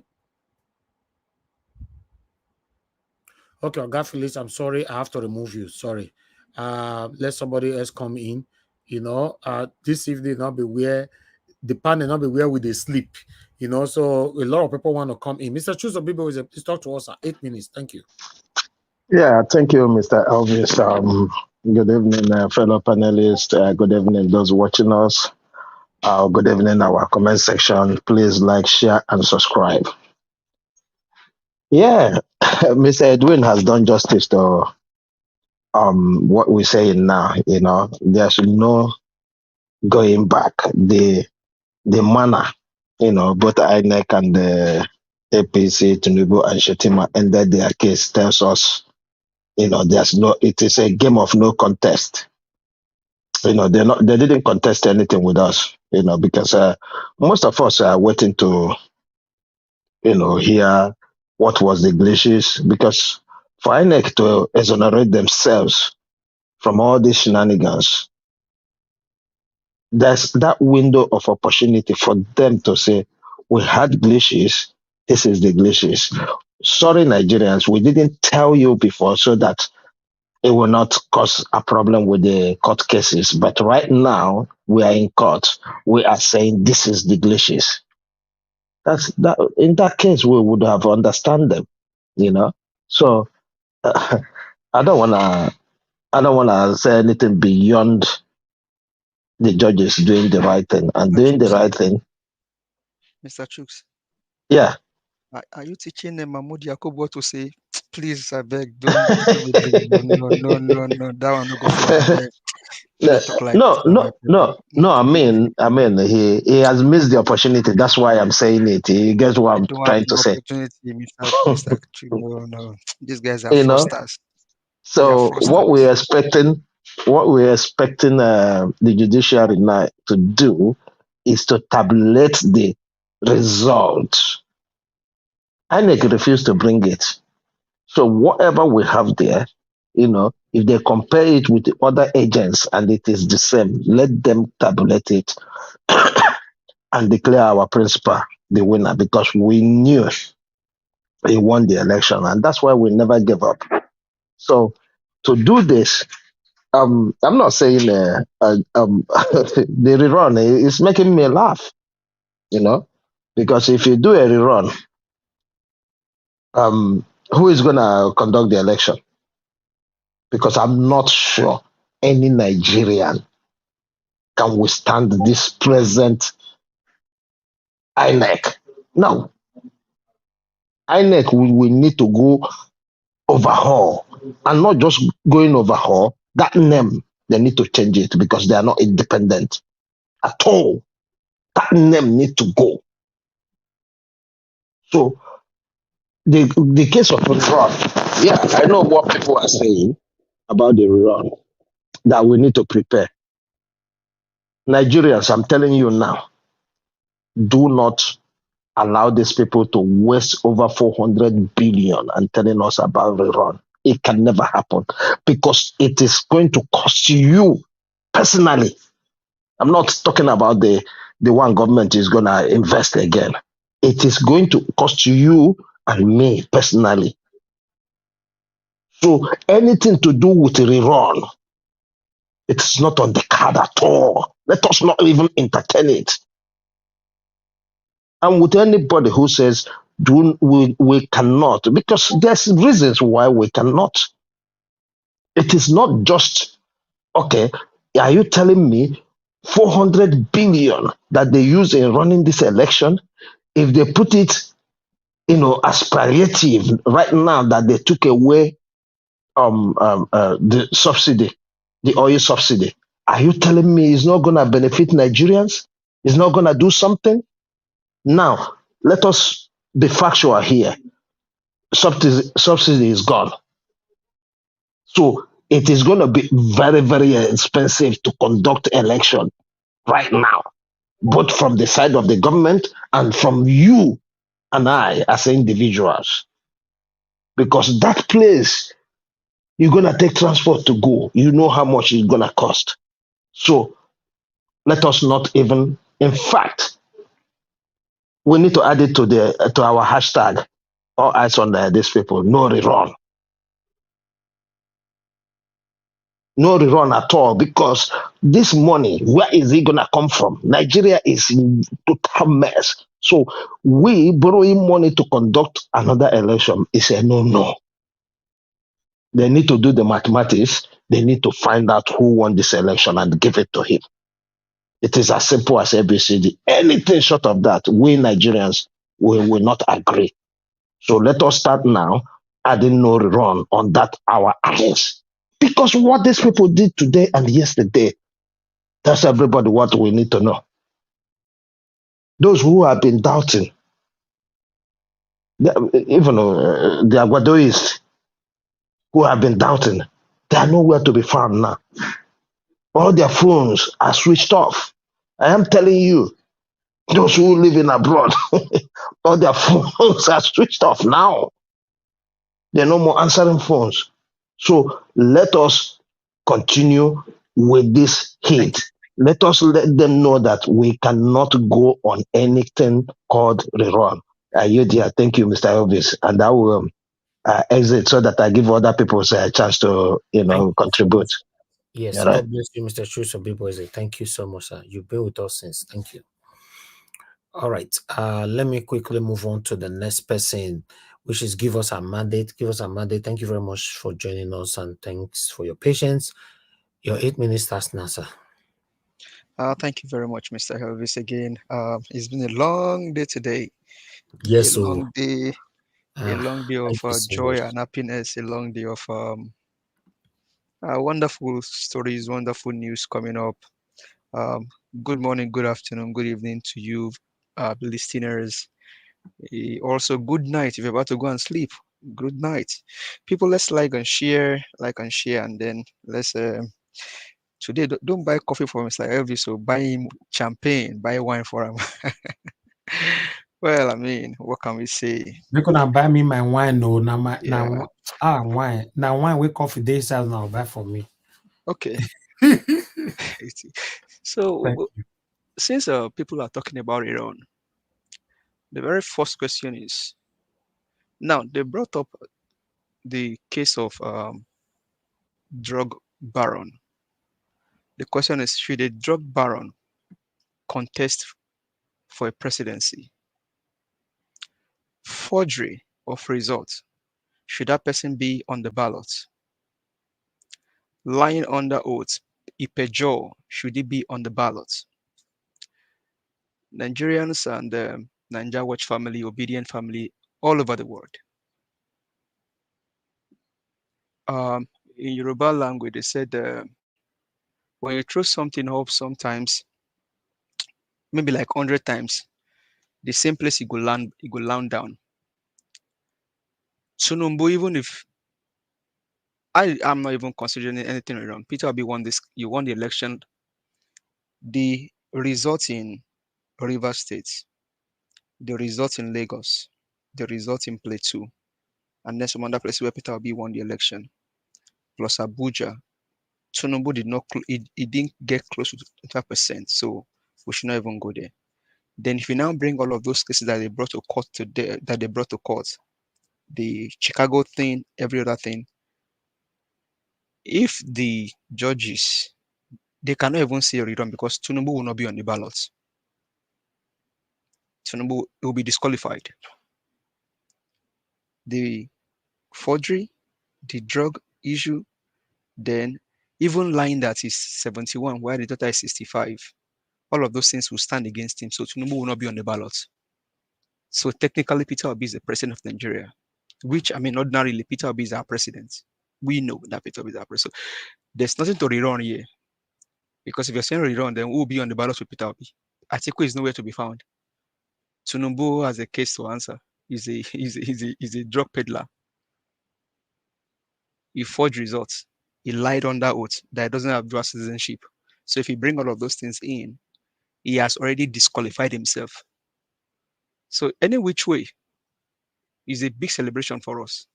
I'm just waiting on Judiciary to declare Peter Obi as a winner without any. There can't be any rerun. Who is he going to run with? With the drug baron, or the man that forged certificate, or the man that lied, that Pejo? So let's bring all of those into the table. I understand where Dr. Aruna is coming from, which is well good, but you can be saying that if you have a clean candidate like Peter Obi. Tinubu lied on that oath. Tinubu Pejo. Tinubu forged certificate. Tinubu is a drug baron. All of those things, the judges will look at it and say, hey, you know what, Oga, in the first place, you are not supposed to be on the ballots. But since Mahmoud Yakub, the fraudster, got money from you, he put you on the ballot. So on this second election, if you have to consider a second election, it will not be on the ballot. So for me, there's no case there. Peter Obi is our president. The judges should just maybe take today, tomorrow, and then decide and quickly say, you know what, Peter Obi, we have looked at everything. We have looked front and back, right and left, up and down, even in the sea, you are the president. Because even then, is this Sierra Leone now that even said that Peter Obi, for Peter Obi and Almighty God, Nigeria would have been picking ashes now. But you know what? We don't want to even stress your guy anymore. You have tried enough. Take your mandate and go and sit in Aso Rock. So Nigerians, for me, nothing to rerun because there will not be any. Tinubu cannot be on the ballot when it comes to a rerun.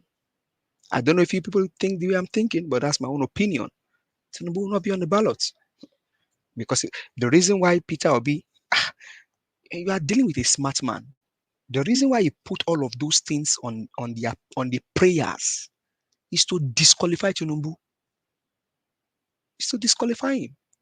Talk about the drug baron, talk about the Peugeot, talk about the forgery of certificate, NYC. He said he got exemption from NYC when they've not started giving exemption. That means Tinubu already was doing NYC before he even implemented NYC. You see,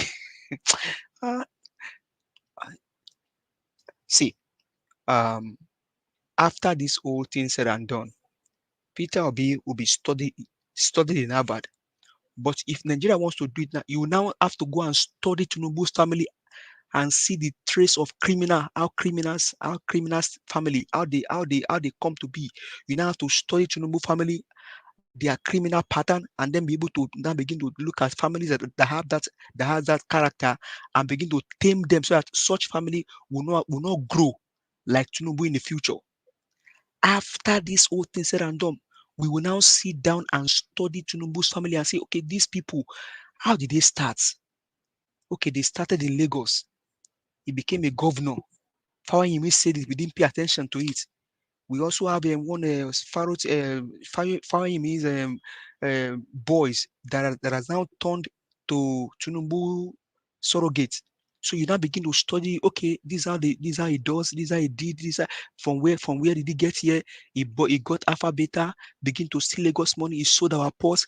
You now begin to trace them and begin to see how we can begin to tame them. That was what Dr. Siem was saying earlier.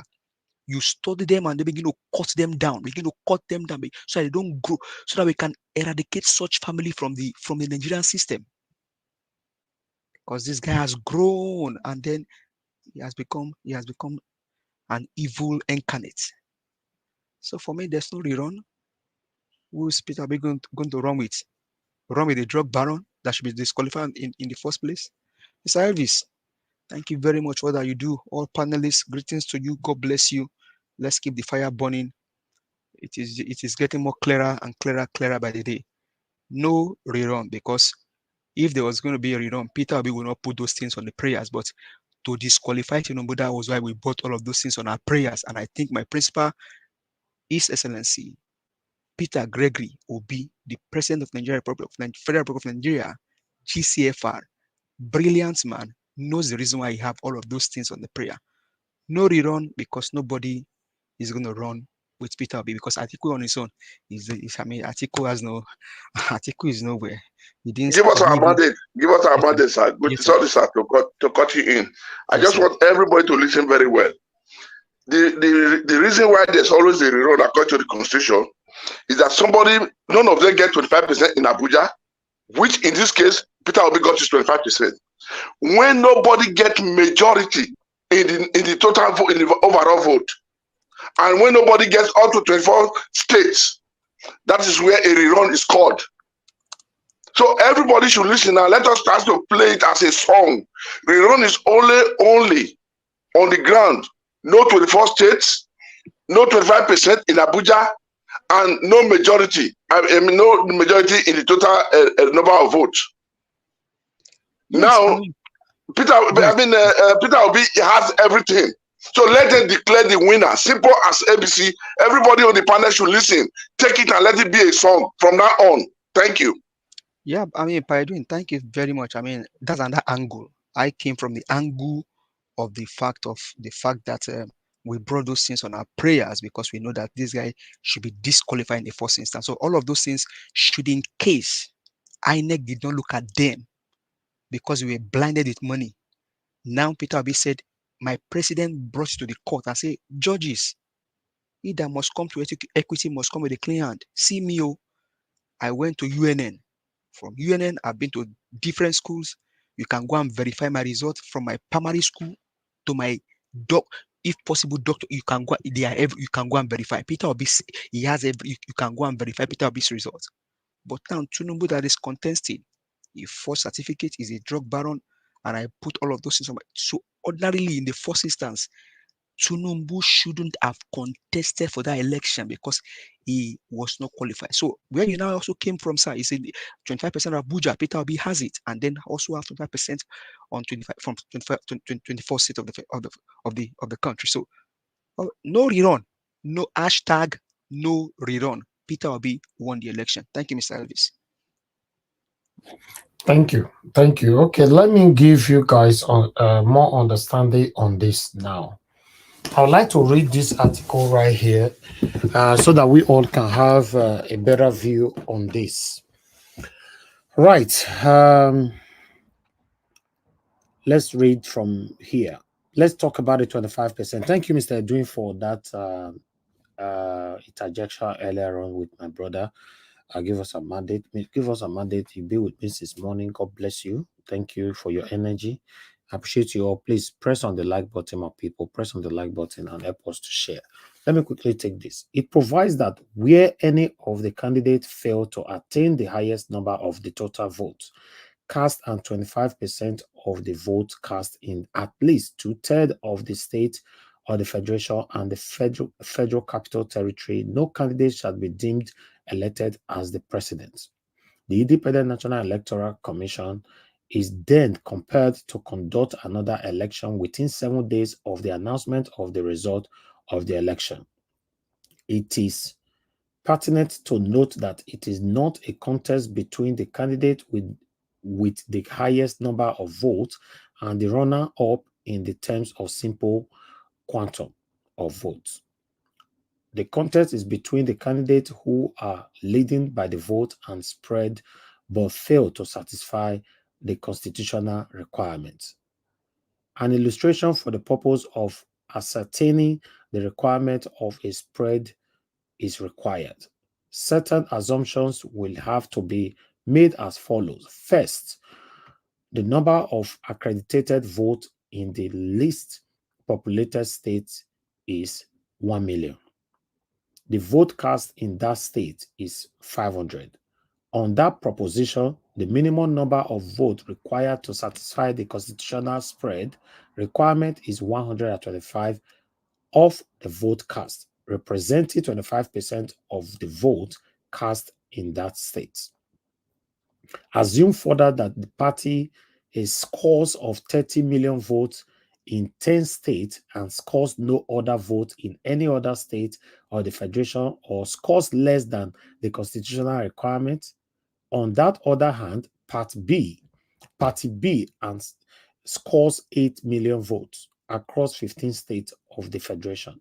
You can listen, again, falling short of the constitutional requirement in other states. Finally, Party C scores 6 million votes spread across just 20 states. None of the parties has satisfied the constitutional rights. Party A, which has a majority of the vote, does not have the minimum spread. The Constitution prescribed the category of those eligible to engage in the rerun election as the candidate having the majority of votes in the highest number of states in the federation. Simply put, in preference is accorded to the candidate having the greatest number of votes spread across the maximum number of states in the country. In the scenario given above, the contest will be between Party B and C. The number of states being the ultimate deciding factor, however, were amongst the contestants for the runner-up position. They all have their votes spread across an equal number of states. The qualifying candidate to engage in the rerun process will be the candidate with the highest number of votes cast in the election. The twist to this run-up scenario is that priority is given to the candidate who has a greater spread in terms of the number of states where he has secured the highest number of votes. The intent of the drafters of the Constitution is to ensure that a precedent is acceptable across the country. The relevant constitutional provision dealing with rerun is complex and ambiguous. There is therefore a compelling alternative argument suggesting that the party scoring the overall highest number of votes cast is guaranteed a rerun. The fact that the number of votes cast for such a party is from a limited number of states, far less than 24 states, becomes irrelevant in our example above. That will be the Party A. In effect, Party A, having secured a comfortable right to participate in the rerun, there is then a need to ascertain which of the other contendants ought to engage Party A. The qualifying criteria to ascertain this opponent is prescribed by the Constitution. It is the party within the highest number of votes in the maximum number of states. So, relying on the analog above Party C, who has in a totality a quantum of vote less than that of the parties A and B, may yet be the party that will engage A in the rerun. I guess when they get into the talk now, despite that they put Peter Obi in third. So we are getting somewhere. So the party C might be the one that will engage A in the rerun in case there's any. So let's move on. This is because, speaking loosely, party C has a wider spread of vote than party B. This interpretation unduly favoring party A only on account of his having the overall highest number of votes cast is unlikely to win any applause. This is because any interpretation that guarantees any party the right to a rerun on account of having scored the maximum number of votes appears to undermine the clear objective of the Constitution. The discernible objective is that each candidate ought to demonstrate acceptability across the country by securing votes accordingly. The rerun and the possibility of a further rerun upon the conduct of the first rerun election, the candidate that scores the highest number of votes cast and scores 25% of the vote cast at the election in at least 2/3 of the state of the Federation and Federal Capital Territory shall be deemed duly elected as President of the Federal Republic of Nigeria. Hey God. Now Constitution talk what they read for now. So now Constitution not be me. You know, so make I read that part again in case we are not getting. The rerun and possibility of further rerun.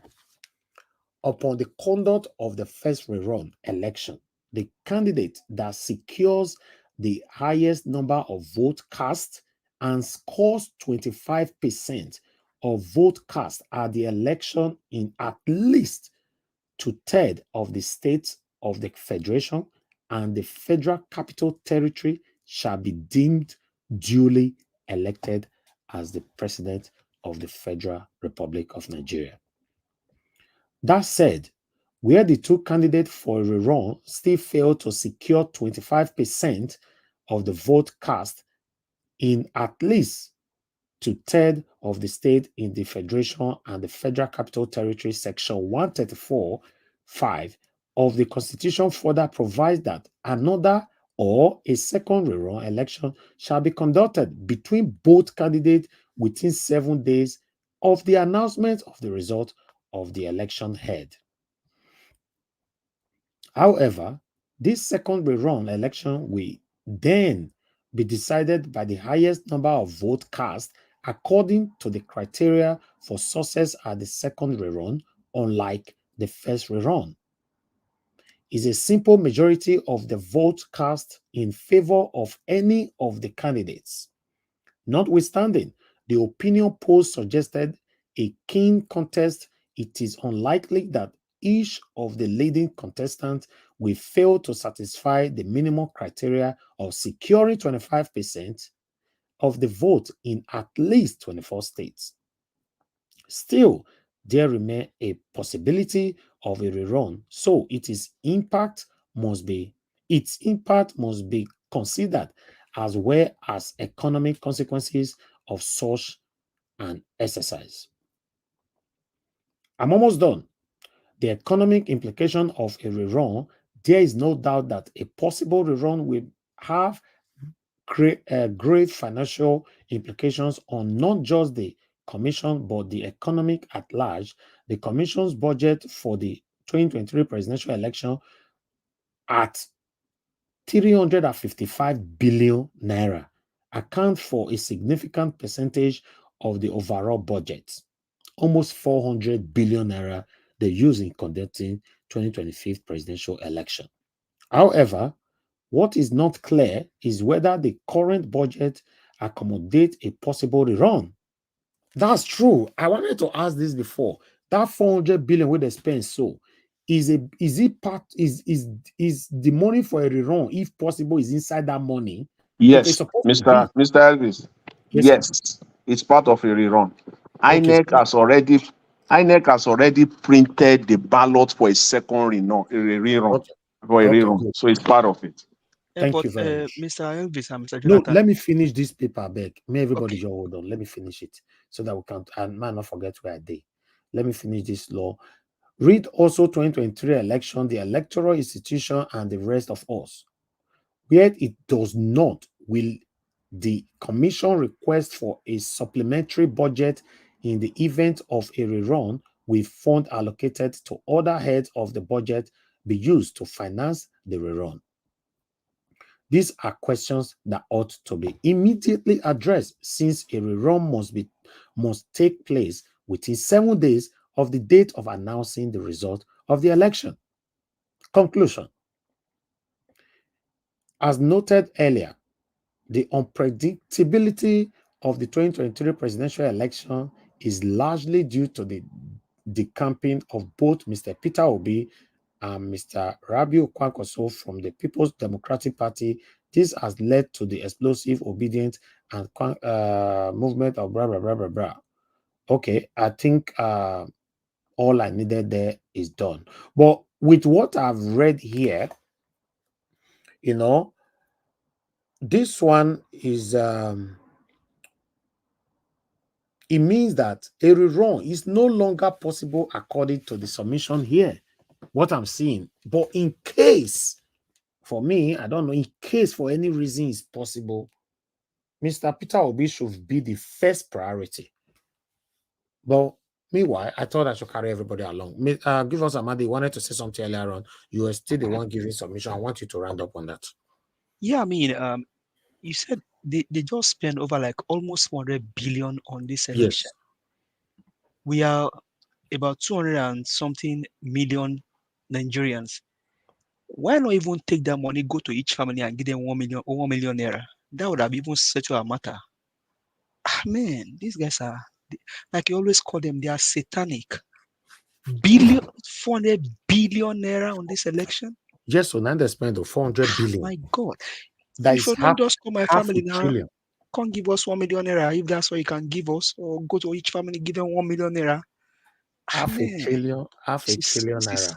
This country is no, it's not everything they spend for the election. They still have reserve for the rerun. Regardless, yeah, but it's all of them that they would budgeted have for the given us election. this That's money what we're saying. as in That individual reserve, family. they will not return it back to you, my brother. Man, these guys are anything wicked. we enter these satanic people hand, not they come out again. All the looted money that they have returned, it was relooted. So what are we saying? Oh my God. All right. I mean, I don't have anything to say anymore, Mr. Elvis. I beg. Thank you. All right. Let me quickly go to we were having we lost Williams winner. Williams winner, you were the next to call. I don't know. Okay, that's fine.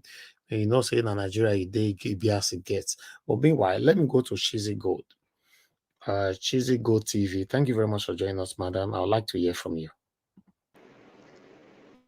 Are you there?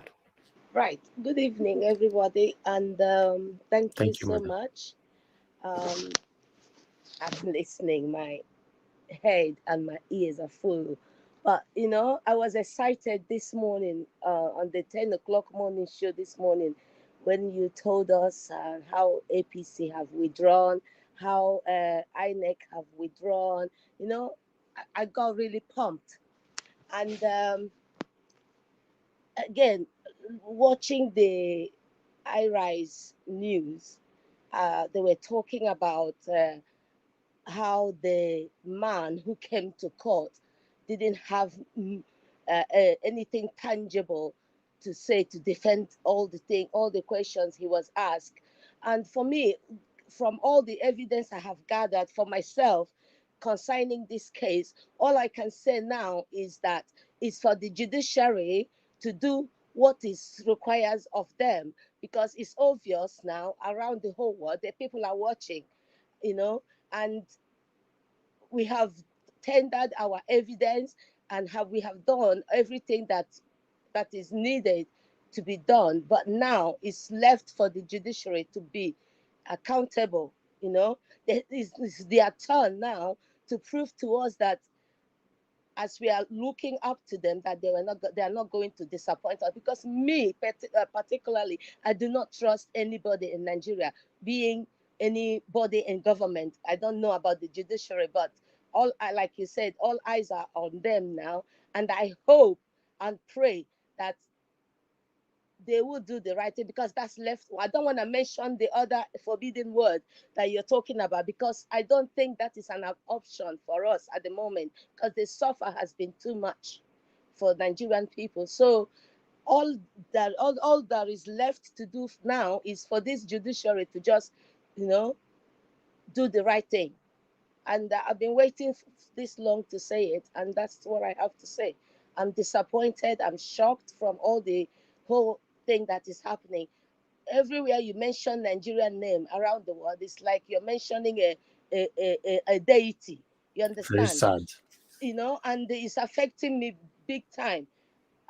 For being someone who really loved my country, I used to be proud of myself. I used to be proud of my country, being Nigeria. But now I can hardly tell anyone that I'm Nigerian. But rather I say I'm Biafran instead of saying I'm Nigerian now. You understand? So, and it's very tough. And I'm the kind of person who used to not see anybody as a Yoruba or Igbos or any tribe. But now I'm beginning to read meanings into things, which is very, very unhealthy for me.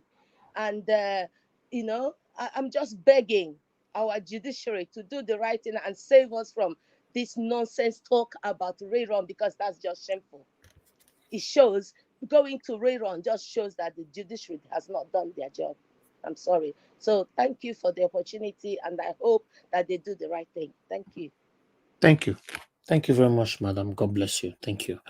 All right. I can see a couple of you saying that we should discuss Rerun at all and all that. Yeah, it needs to be discussed.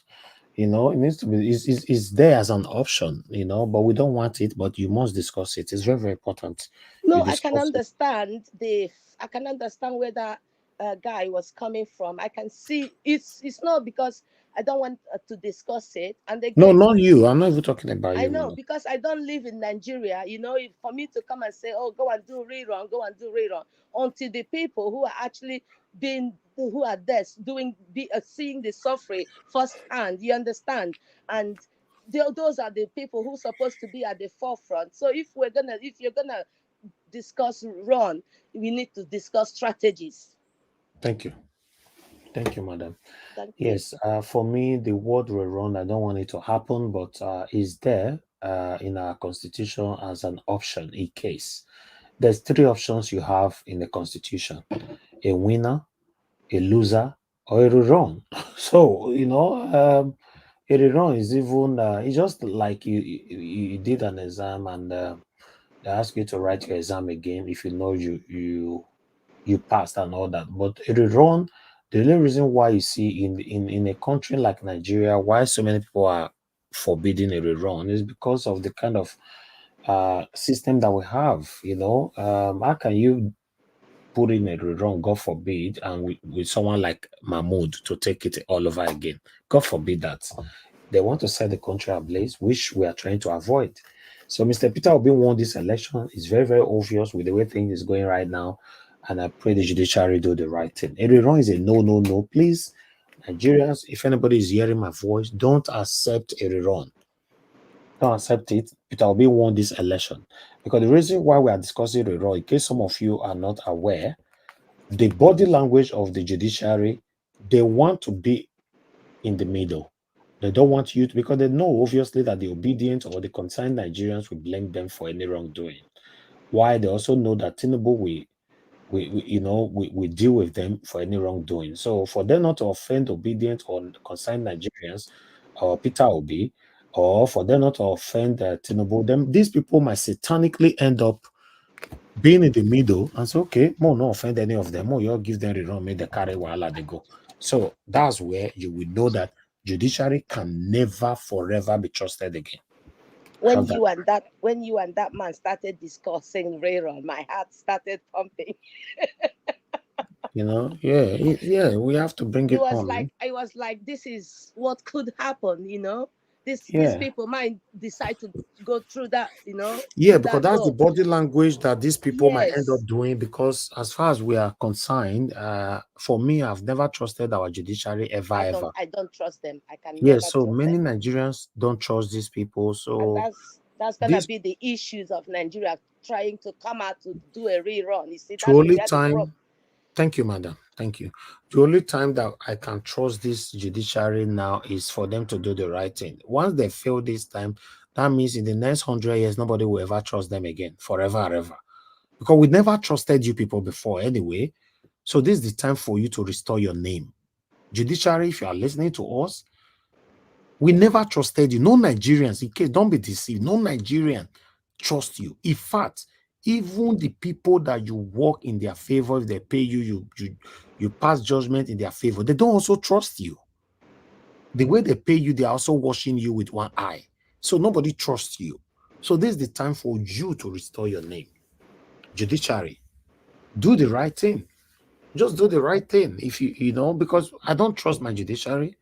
A country where some people is above the law, a country where some people have judiciary in their pockets.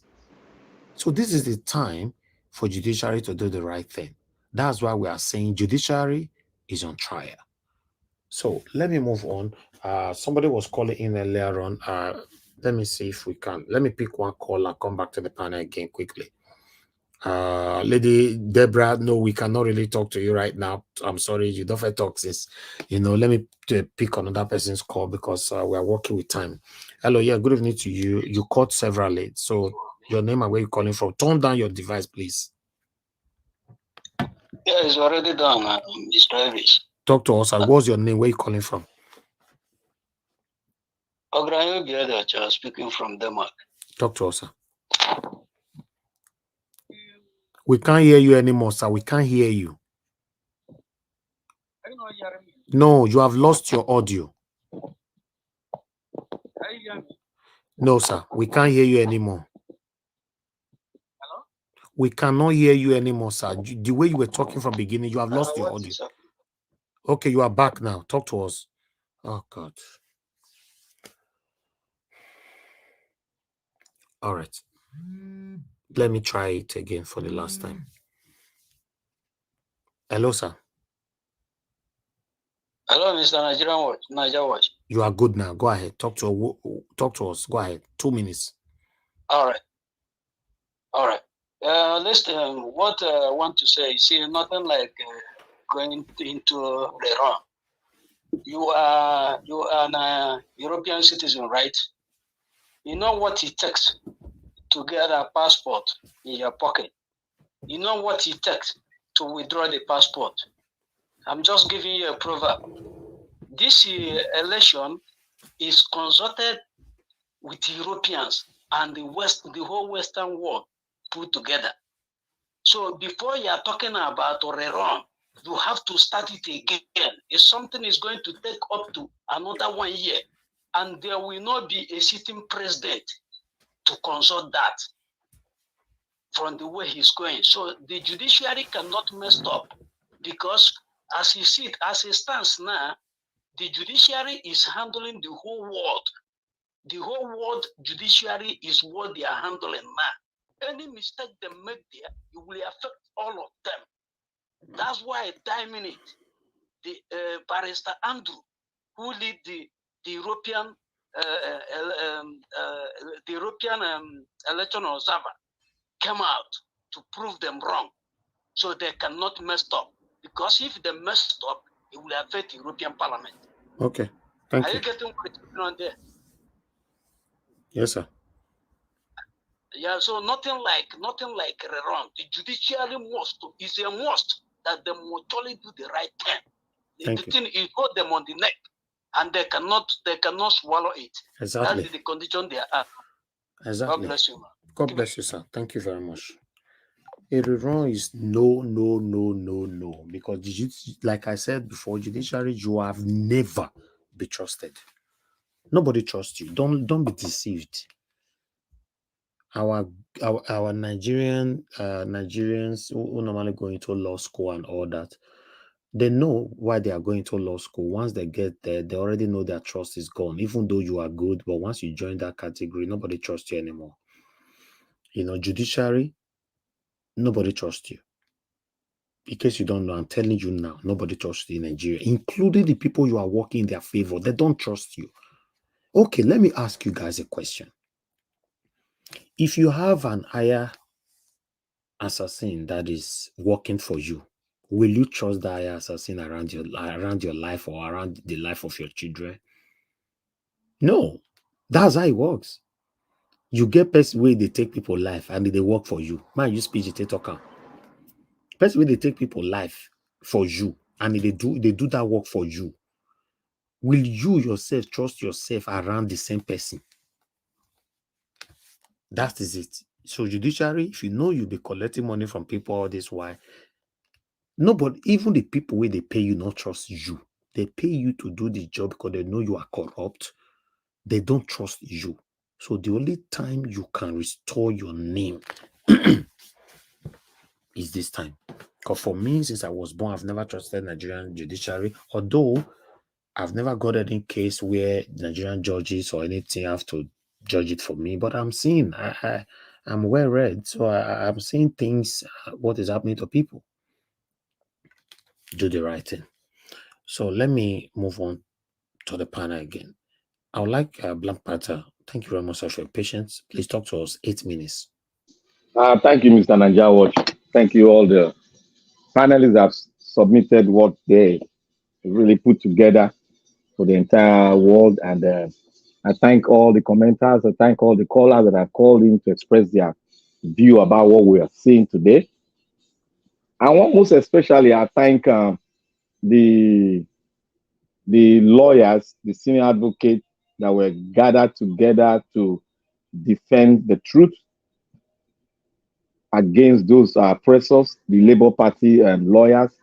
I give kudos to you all. You all have done a great job. You have dug in so far that anytime they bring their own weaknesses, their weakness now turn around to help us in buttressing our case further and put them in a very tight position where they cannot really go ahead to press further.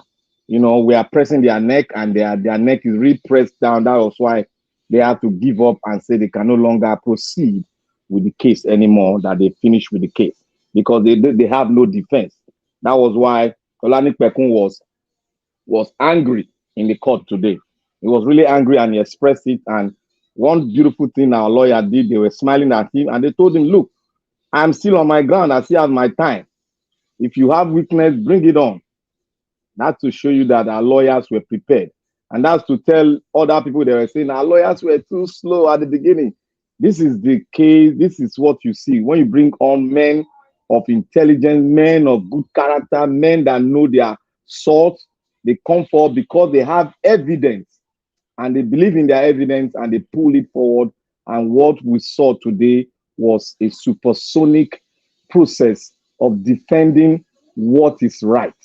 And I thank God, and I thank most especially Peter Obi for going ahead before time, before the tide comes. He went ahead before the tide and he prepared himself. He prepared himself because he knows them. And that is an example for us all to emulate, to always prepare ahead of the tide coming our way. So I want to say something here. I want to land it down. There is not going to be any rerun. Take that clear. There's not going to be any rerun. Because what is in the front of the judges, it's not that somebody there was a tie. No. Or it's not that, oh, I have one. No. It's not that they said, oh, this guy did something and that. No. It's a case of my vote were taken from me. And this is my vote. Even in the IREF, this is my vote. Calculate that vote. You will see that I defeated this man.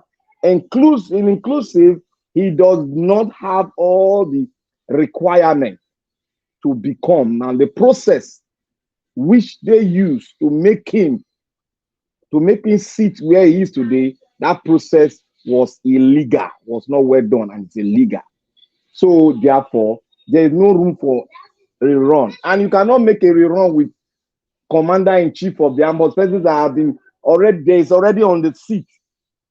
You cannot make a rerun. You either do your judgment or you only make a rerun when they say this is a president-elect and he has not been already sworn in.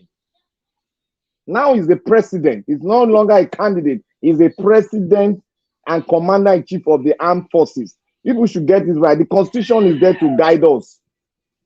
and a rerun is done within 7 days. There are 2 reruns. Within 7 days, INEC will prepare for a rerun. But INEC declared the winner. And that declaration is subject to scrutiny. That was why I said the INEC, our laws are a problem. Our laws are against us.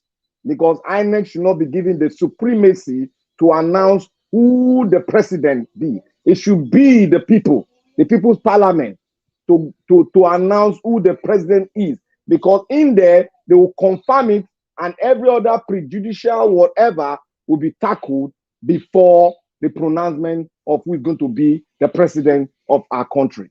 That is it. That's to tell you that we have a problem. That no matter how we do the whole system, we'll still have problems to continue with this, what we're having on ground now. And one other thing, I say, Oranka, yes, he spoke very well on it. He was even too conservative in his speech. I want to buttress his point more. He was supposed to say, look, there are no pastors in Nigeria. It is 95% are all gone. The remaining 5% are just one line above that are doing the great wall of going to the land, tilling the land, and bringing forth harvest. These people there, they are politicians. They are still eating from the master's table. That is why you see they cannot speak. Tell me, who has the gospel, who has the Holy Spirit inside of him? He should be scared of a man or a government to announce what is the truth. Then where lies your faith? Where lies their faith if they cannot speak out the truth?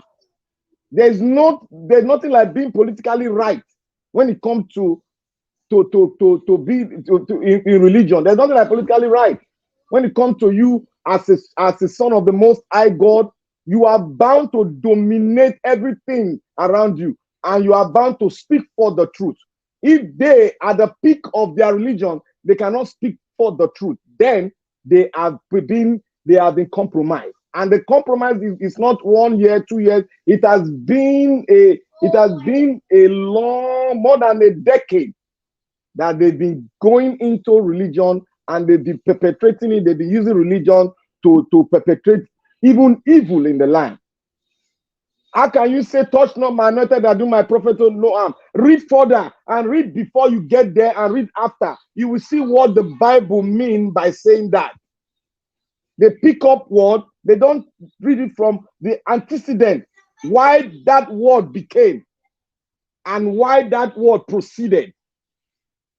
But what they will do, they will bring that word and use their own human idea to use it to hypnotize the people, so that the people will not, really get what they want to believe in, but what the pastor preached to them. How many times have they taught? How many times would they say, tell the people that go and study your Bible? How many of them are speaking that? None. And they will tell you, they come and tell you, prosperity is a message. That is a lie from the pit of hell. So we have a good case, and what they need to prove to us is for them to take that blunt look. They have one thing, that blunt thing from the RF, that from their system. They got to give the judges the original one, because that's a criminal case there against INEC. Because INEC got to prove to them, and they have not proven to them that they have the origin. They refuse giving the original paper that was snapped, because I cannot stamp a blunt paper and put it on the system. That was why the question came from our lawyer. They came and they couldn't answer it very well.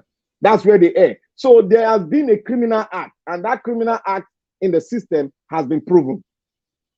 And when it has been proven beyond reasonable doubt, the judiciary have no option. And if they want to go any other further, they have to quote the Constitution.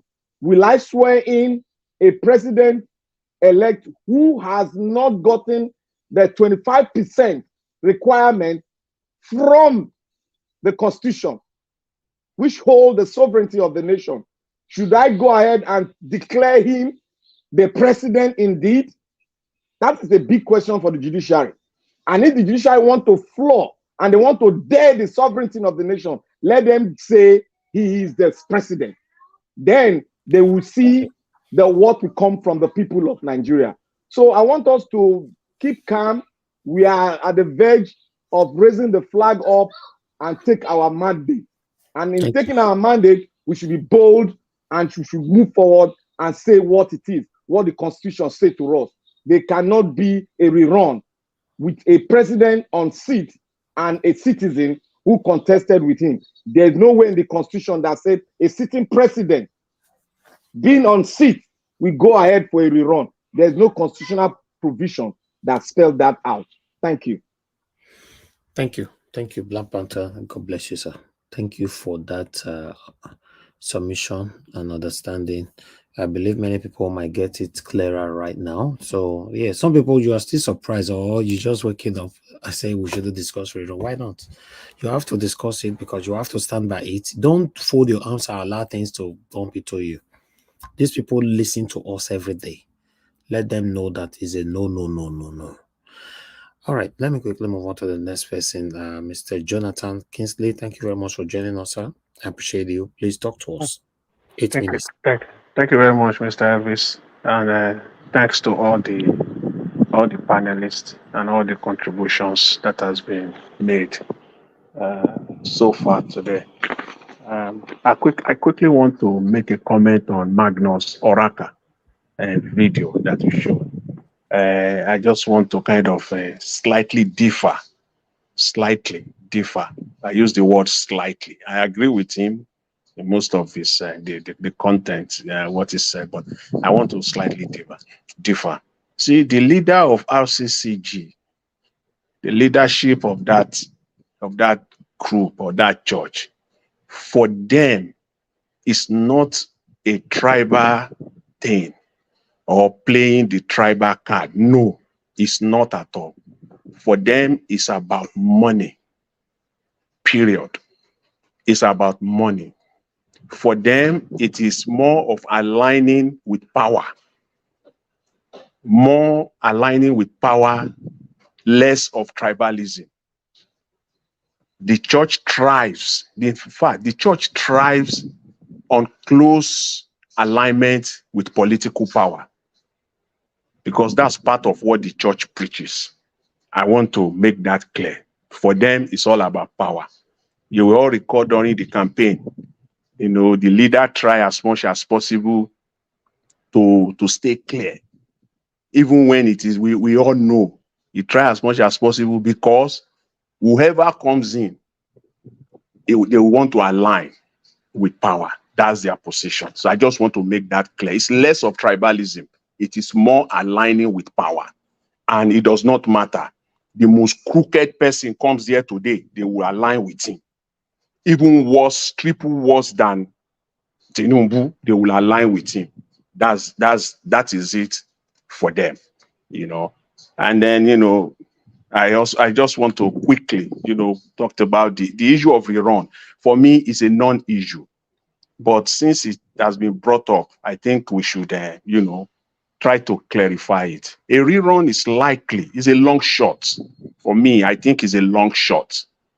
Because for that to happen, it simply means, let's just all take this, let's just understand this fact. For that to happen, the judges, the court, they must dismiss they all have to agree, all the judges, or a majority of them, they have to agree and dismiss the forgery petition, dismiss the forfeiture petition, dismiss the dual citizenship petition, the double nomination. They have to dismiss all of this. They have to agree and say, okay, these are non-issue, that Labour Party has not been able to prove their case, or there are no sufficient evidence, which I think it is unlikely. So for a rerun to happen is a long shot, as far as real and authentic result of February 23 election is concerned, and as per the Constitution, it is a long shot. With regard to what happens at the court today, I want to start first of all by on that. I want to give it up for Livy Uzoku San. I give it up for him and his team. like a very fantastic job they did. And as we can see today, that APC INEC, now that they have completed and closed their defense, we can say clearly now and confirm, even though we have been saying it before, but probably not, we have not seen it happen. But we can confirm now that they have no case. Absolutely no case. And to add salt to injury today, they brought as their only and main witness, star witness, is a senator who tendered a complimentary card as his proof of license to practice law in the state of New York. What a joke. They just like to take everyone for granted. They even try it on the judges today. We all, we saw that played out.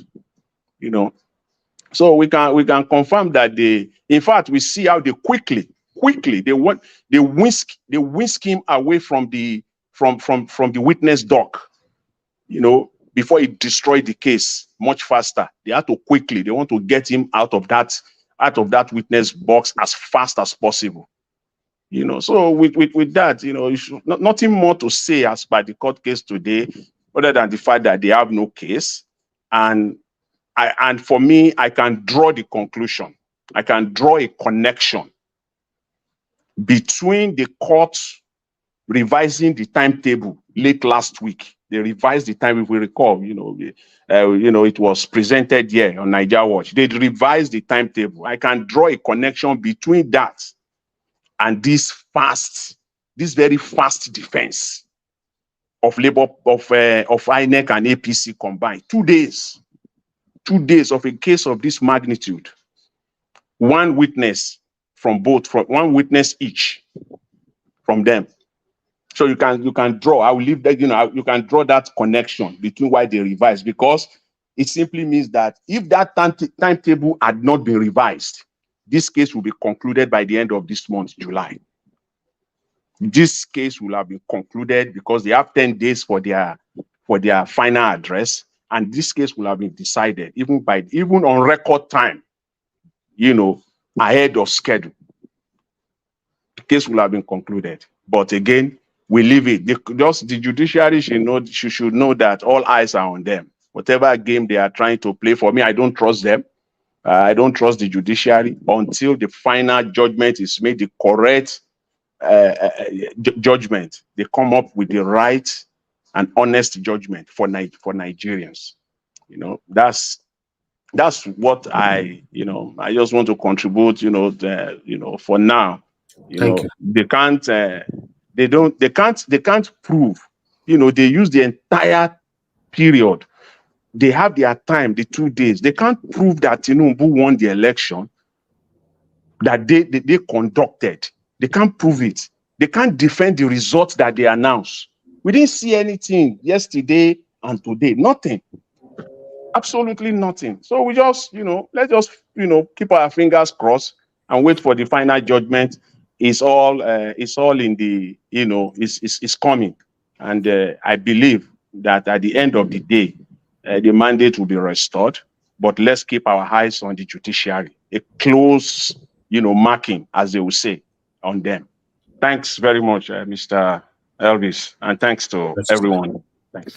Thank you, Mr. Jonathan Kingsley. God bless Mr. you. Elvis. Yes, sir. Just 1 second. On the European Union and submission about the election, I think the judiciary was indicted because they made mention of that case between this former Senate president with the case he used in coming back to the Senate. I think that was mentioned in their final conclusion. Okay. That indicted the judiciary. Thank you, sir. Okay, Engineer Francis, it's good to have you at the panel, sir. Good evening to you. Please talk to us. You have 8 minutes. Good evening, Niger Watch. Good evening, Mr. Elvis, and good evening, my good Nigerian people. Please, I've been listening. I do not wish that we even bring up this Rerun situation, because there's nothing in the Constitution that makes this case now qualify for a rerun. But let me start by saying this to the justices. Lady Justice is a woman blindfolded with a sword to administer justice and a scale to weigh between right and wrong. That is the person you guys are representing. Please blindfold yourselves now, especially now that the Tinubu and APC team has given you every weapon you need. What they basically did today, because they are senior advocates, you don't expect them to come and say nothing. So what they said in many words is, as we say in the US here, they throw themselves at the mercy of the court because they don't have any defense. They don't know what to bring. So they have thrown themselves at the mercy of the court. Now, you, the court, you have to put your blindfold. Do not look at anybody in the face. And when you determine this case, please remember this. All those boxes, especially that, how much was it, 18,000 or something, blurred result sheets, make sure that you determine what is supposed to be in there. That's why you are the law. And you have the law enforcement behind you, the police, and the police has a copy of all those ones. In fact, I'm glad that the case is ending this soon, because that will give you enough time to get all the police departments everywhere that sent officers to those 18,000 something, send for that information and get the real results. And if you want, I have a collation software I will donate to you to use to get it together. They can just from their police stations enter the thing and it will help you add the whole thing up. So please, and then if he has paid you guys off, well, what his attorneys did has let you off the hook, because his attorneys are supposed to throw a bunch of everything up in the air so that you can grab one of them and use it to justify the money you've been paid. But in this case, where they didn't throw anything for you to grab, they've let you off the hook. You have to blindfold yourself now and be on the side of justice. I don't know why or how you guys are going to do it, but it looks like this whole thing will rest this week, and then maybe next week for closing arguments. That gives you even enough time. Like I just said, if you want the collation software that will help you guys put it together, I have one that I wrote. And you guys can definitely get all the police stations to input their own information. If you are police Mr. A and you were at polling booth 1, that result sheet that you got, you just log in and enter it, and that's it. It will do all the collation for you. So I don't know why we are, it's like this ignorance is really beginning to be painful to some of the professionals that know much better. And especially being a Nigerian, and you cannot even raise your face or your head up in the crowd because they know, hey, you know what could have helped your country or what can help your country, but why are they doing this? And you let the buffoons be the ones that are making the decisions. Fine, they have made the decisions, but please, I'm appealing to all you justices in this appellate court or this tribunal, please do not slap us in the face anymore, especially now that they have thrown in the towel and thrown themselves at the mercy of the court. Good. administer justice. And in this case of Rerun, there's nothing constitutionally that qualifies this election for a rerun, unless you want to do a fresh election. And then, of course, if the court were to be honest, I do not see any defense against forfeiture. And I remember the Chief Justice, when he was in the, well, he was a justice in the Supreme Court, but he wasn't the Chief Justice then. He even joined in and read the court's opinion at that time against, Abacha's kids and versus the Federal Republic of Nigeria, where they said that forfeiture is as a result of crime, that if there is no crime, it will not be, that word forfeiture will not be used.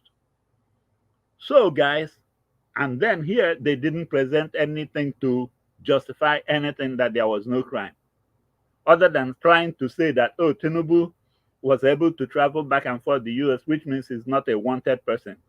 No, that's because the case was not prosecuted because he forfeited. He's like, in fact, simply put here, it's like a plea bargain. I let this money go and you guys let me off the hook. So that does not mean that he is innocent of the crime. And then that thing the lawyers presented, trying to prove that Nigerian police sent information from the US, whether there's a criminal conviction on Tinubu. You guys are justices. Look at that thing very well. You will see that the inquiry sent by the police department was if there was a conviction. Conviction is different. Conviction is from going to court and then being convicted. They did not write for the US to check and see if there is a complaint against this man and something relating to this money. If they had done that, oh yeah, believe me, it will be all over the place. But they asked the wrong question, got the answer to the wrong question, and tried to use it to defend him. Well, I hope you guys be wise. Put your blindfolds on and administer justice. Thank you, Mr. Elvis. Thank you. Thank you very much, sir. Engineer Francis, thanks for your submission. God bless you, sir. Guys, make una press on the like button, I beg. Press on the like button before I call on Madam Ellen. Currently, we have 559. Let's take that to 600, please. Press on the like button. I appreciate every one of you. God bless you all. Okay, Madam Helen, if you are there with us, please, I'd like you to talk to us. Okay, Mr. Elvis, good evening. Thank you very much. Good evening to you. Thank you. 8 minutes. Yes, everyone. Thank you so much for the opportunity. I am glad to be part of the panel today. Mr. Elvis, if you actually watch what is happening, I think there's a pattern playing on. From day one, from the campaign, there has never been any form of commitment from this group, from the APC and their cronies. They've always taken Nigerians for a ride. You know, come for town hall meeting, they say it's Bala Blue. Do this one, go to Chatham House, they delegate duties to other people. You know, never showing any form of commitment, never showing any form of interest to serve. You know, and then come the election, the same thing still happened. And of course, the mandate was stolen. Now that and then when it was time, they said, go to court.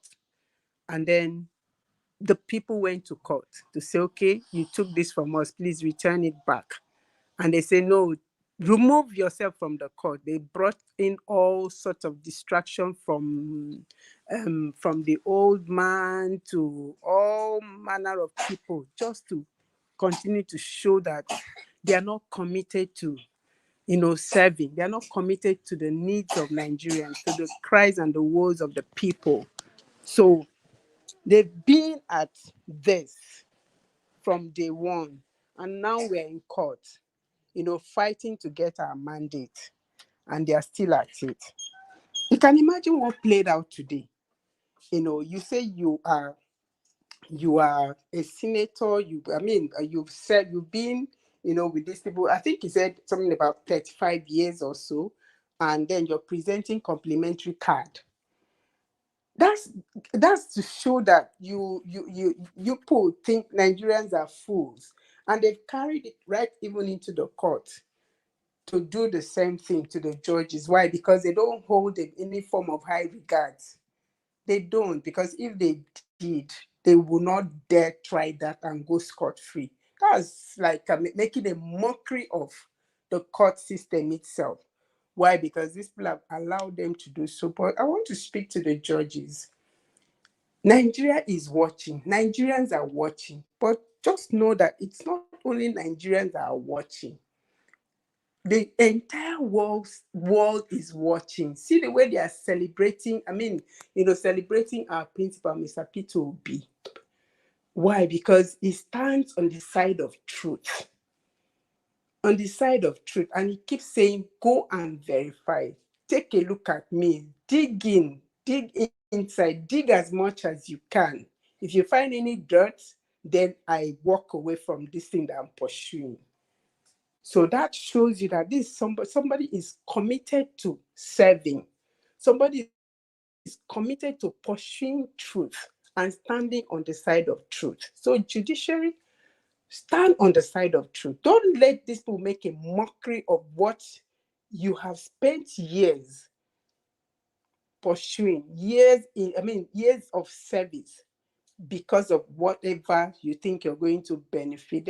They're just going to mess you up, and the world will laugh at you before they laugh at Nigeria. Why? Because it will always be a reference point that Nigeria judiciary is a messed up system. So you have the opportunity now to change the narrative and do the right thing, so that tomorrow you also be a reference point, that there were a group of people, even though the entire system was corrupt, but there were a selected few who stood on the side of truth and did the right thing. The evidence is overwhelming. It is out there. 1 + 1 is 2. You cannot say 1 + 1 is otherwise, even though we have seen that 1 + 1 is something else in this country. But you know that 1 + 1 is 2, and you've seen it. It's overwhelming. It's something that you cannot begin to argue. Even though you've kept quiet, you've allowed it to drag this far. Maybe you wanted to allow it to drag this far because you wanted to see the whole thing played out, the whole foolishness. Let's just say that is the reason. But we have come this far. You have seen it. Now you know. Please do the right thing. Let people remember you for the truth. You stood on the side of truth. I don't even know why we should be talking about Rerun. There's absolutely no reason for that. Why should we even be talking about that? There's absolutely no reason. So I will say a no, capital no to that. Judiciary, just hand over this mandate to the owner, so that you go to bed at night and you sleep well. Your family will celebrate you. We Nigerians, we intend to stand by you. See the way Madam Nena in Imo State or Abia State is being celebrated today because she stood on the side of truth. Stand on the side of truth, because this is an opportunity for you to correct the wrongs and then to change the narrative concerning the judiciary. Like Mr.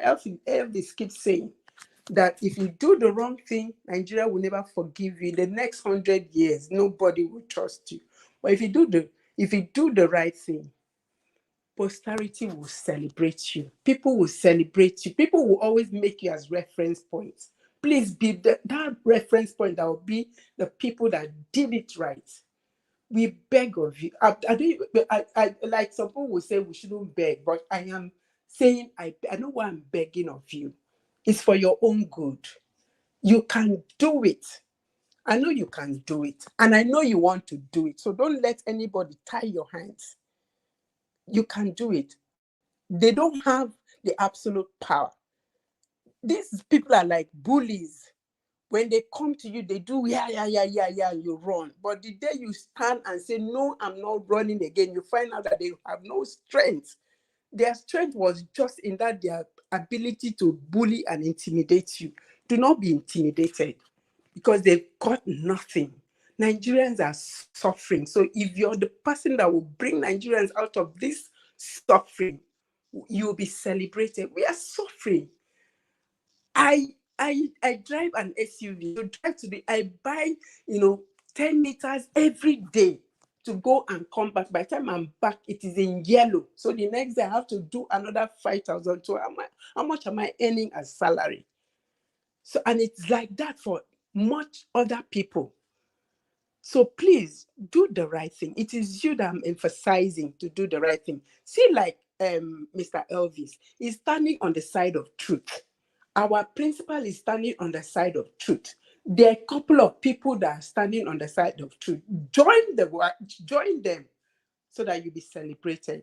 Mr. Elvis, thank you so very much. My time is up. Madam Ellen, I want to appreciate you. Thank you so much for your continuous kind words and encouragement. I really do appreciate you. I want you to know that, yes, it's a collective effort. Without you guys, people like you, we can't do what we are doing today. Thank you so much, my people. Yes, there's a lot to gain by doing the right thing, and there's a lot to lose by doing the wrong thing. That's it. Thank you very much, my people. I appreciate you all. Thank you for your continued support. Let me move on to the next person here, which is Mr. Festus. Mr. Festus, thank you very much for your time with us. Please, I'd like you to talk to us. Good evening to you. You have 8 minutes. Yeah, thank you, Mr. Elvis. You want me to come? You said what? We can't hear you, sir. Mr. Festus, we can't hear you at all. Are you hearing me now? Yeah, you are good now, yeah. Okay. I have an international call. Somebody called me from overseas. So what I'm saying is that I won't take even 2 minutes. Many people have been speaking, and I've had them. They spoke my mind. Some of them spoke my mind. Some spoke their own mind plus my mind. But what I'm trying to say is, I heard what you read about the Nigerian Constitution. I'm not a lawyer. I haven't consulted any, but we can understand English. From what you read about the Rerun, this election is not the election at hand, or the result at hand, or the election we just had is not a rerun elections. See, from what you read, it is when there is no winner, then the 2 highest scores goes for a rerun or 3, whatever they say. But in this case, there was a clear winner. Obi won, and the vote was suppressed and given to, and somebody else was declared a winner. From what you read, I didn't hear when somebody stole an election. Tinubu stole an election is very clear. So it's not a rerun issue. What the court have to do, if they want to do the right thing, everybody knows, even the lawyers don't trust the Nigerian judiciary, not because they are not trained, but because they have taken for a long time the way of perverting the justice. if they want to do the right thing, the evidence is there. I'm not a lawyer, but from what I have been reading and seeing on the ground, I can judge that case within an hour. It wouldn't take it wouldn't take Nigeria and all this time and money and waste of manpower. Within 30 minutes, that case can be judged. And these guys have closed their case with no submission, with no defense. So what are we waiting for? The only thing is, the judiciary have to do the right thing. The clear will be the winner. He won clearly. The whole world saw it. Observers saw it. But there are things they will not write there because it's an internal affair. It's an internal affair. So that's all I wanted to say, that this election is not a rerun election. So a rerun will not even come inside it. It is when nobody won, but when somebody stole something, he has to return the thing that he has stolen. And thank you. Thank you very much, Mr. Festus. God bless you, sir. Yes, for me, I don't even want the rerun to be there as an option at all. Peter Obi won, let them give him his mandate. Give us our mandate and let us move on. Let peace reign in Nigeria. Judiciary, for Christ's sake, for once, do the right thing. All right, I have Charles Eluji in the backstage. Please, on your camera. I don't know who is behind there. I don't know if he's one of the people. I'm sorry, the name is Charles Eluji. If you can hear me, please on your camera. Let me see you right there. But meanwhile, everybody have contributed.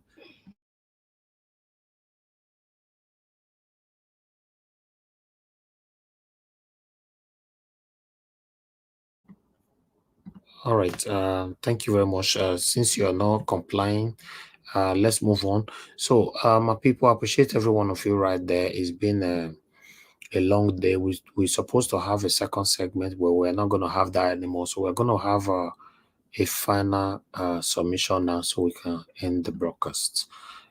Please continue to press on the like button, and let's move on. Charles Eluji, you're still there on the backstage. Whenever you turn on your camera, I will add you to the panel. But let me go to Madam Patricia. Madam Patricia, thank you very much for always giving time for others to speak before you. Even most times you are here before them. I appreciate you. Please talk to us, madam, and what's your take? Good evening again, everyone. Good morning, good afternoon, from wherever you're joining us from. Thank you so much, Mr. Elvis. Please, Nigeria Watch family, let's take the likes to 600 at least, so that at least that would be our grateful, sign of our grateful hearts to all that Mr. Elvis is doing for us. Press the like button, is important. Thank you. And of course, Mommy Diaspora, good evening. And thank you so much for all you do for us. And admirable panelists.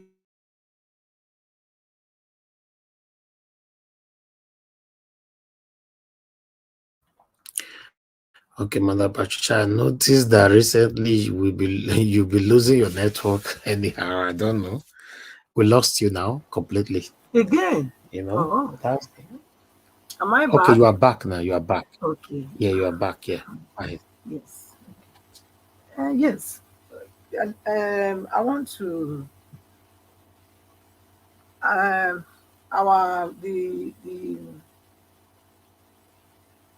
Mr. Dr. Aruna Garu.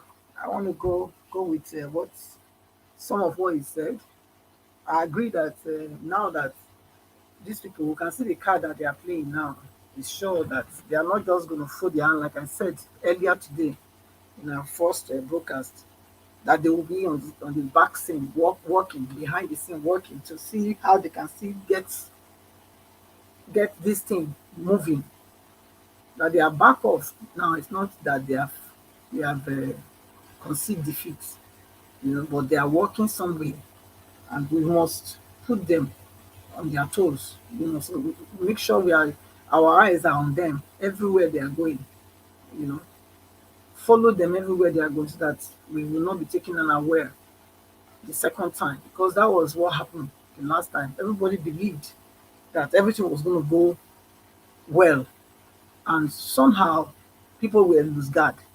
And before we know it, Mahmoud did what he did, the abracadabra that he did on us, 4 a.m. in the morning. You know, I felt it that day when Dino Milan was charging there to tell this man what he was doing was wrong.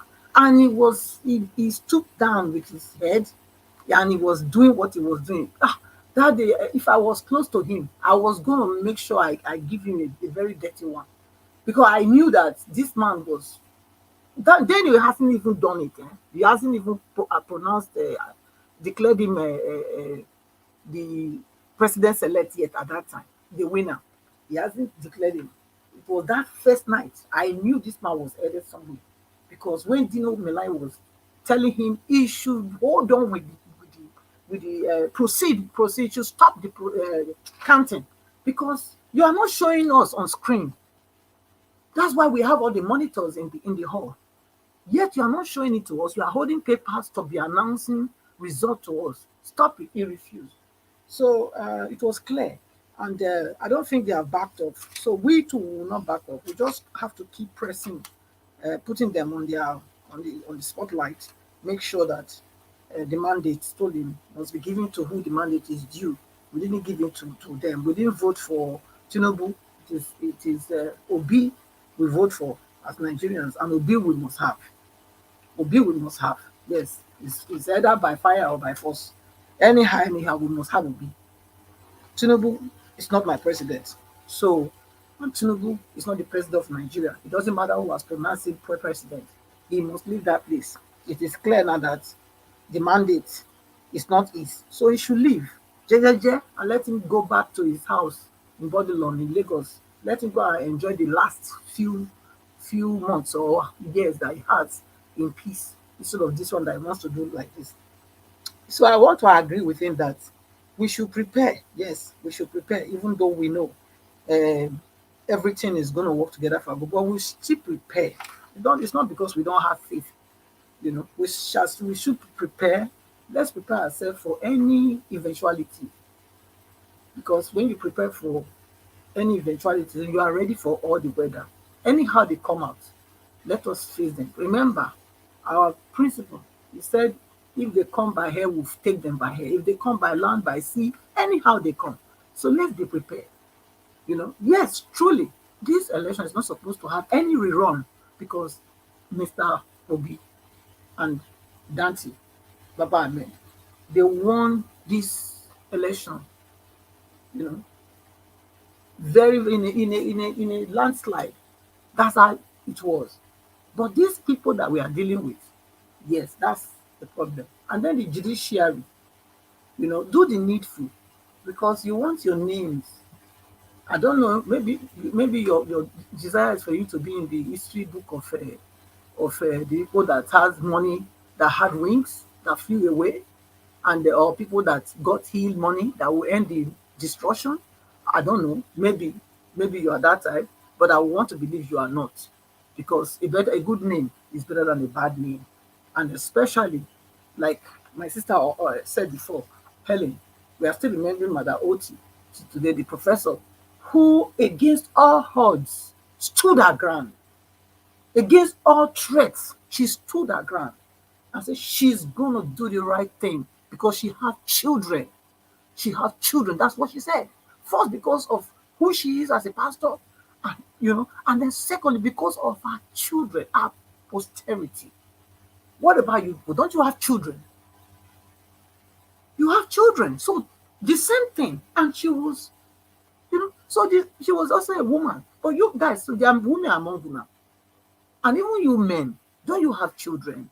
You have children too. Or you want to live for your posterity? Is it a broken Nigeria? Is it a Nigeria that doesn't work? Or a Nigeria that your children will be proud to say that it was my father and my mother that took the decision to turn this ship called Nigeria from not hitting the rock and sinking completely? How do you want to be described? You know, so the ball is in your court. Do the needful. There is no need for a rerun, because Mr. Peter and Dati, Baba Ahmed, they won this election. So you guys should do the needful. You should not be afraid. Should not be afraid. Don't be afraid of man. Be afraid of that one that is able to destroy both this flesh and the spirit. That's the one you should fear. That's the one you should fear. So have no fear. Be bold and do the right thing. God will protect you. That is what I will tell you. And don't delay with this now. The case, they are pull out. So don't keep us waiting. Don't keep us in suspense. You know, everything presented in court already is enough for you to take a decision. Even today, that very moment today, you could have done it. Because you have everything. You have all the information you needed. So there's no need to say you are going back for 1 week, for 1 month. No. Come back quickly and do it. So that everybody can go. You too can go and rest. Nigeria will become a better place for everybody. And we'll be proud of you. Your name will be in the good side of history. You know. And I'm very sure that your names will be immortalized. Okay. Yes. So do the needful.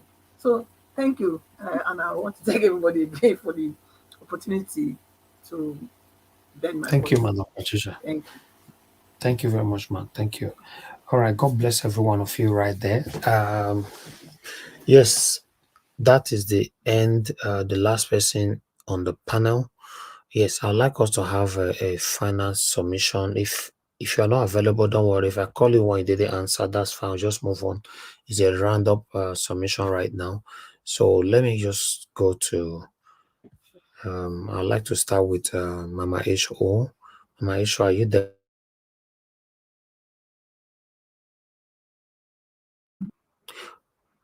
Okay, Mama H.O. is not available. Okay, Blanc Pata, please talk to us. 5 minutes, final submission. Thank you very much. Sanajawo, thank you again. Thank you, everyone, for a beautiful analysis of what has happened. And then thank everyone also for us all being consistent with everything that has happened, and we'll stick to it. And then we finally got what we expected from our opponent, that the APC and their cohorts. We knew all along that they cannot defend the indefensible. So what we got here is we've done our lawyers have done their homework. I really give kudos to them. They are fantastic lawyers. I say once again, God bless them and continue to expand their coast.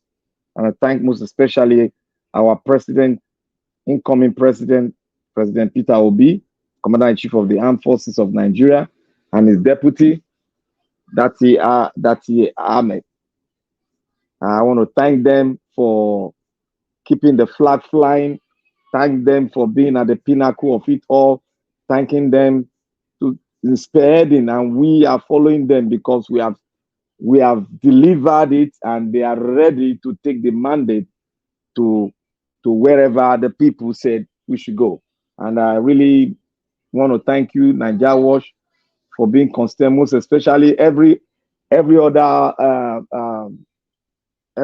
panels we have in the internet world. They've all closed their stuff, and they are doing what they usually do, and they are just speaking on the way they are speaking on what really we are not really speaking on. They are just going by the wayside. I don't really know what they are doing, but we consistently, we are standing our ground that yes, Peter Obi won this election, and we are going to see him through because we gave him our mandate, and we are going to see him through.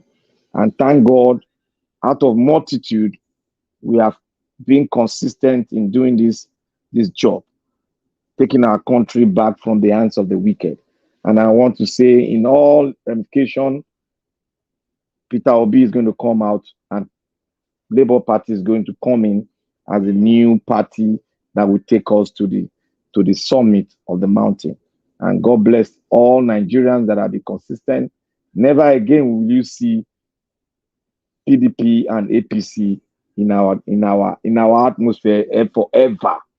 Today, as we've shown it up in the courtroom, that yes, we are prepared, and we prepared and we're giving our submission. And at the end of it all, to God be the glory, the mantle will be given to Peter Obi, and we all celebrate the rebirth and the independence of a new Nigeria to the world.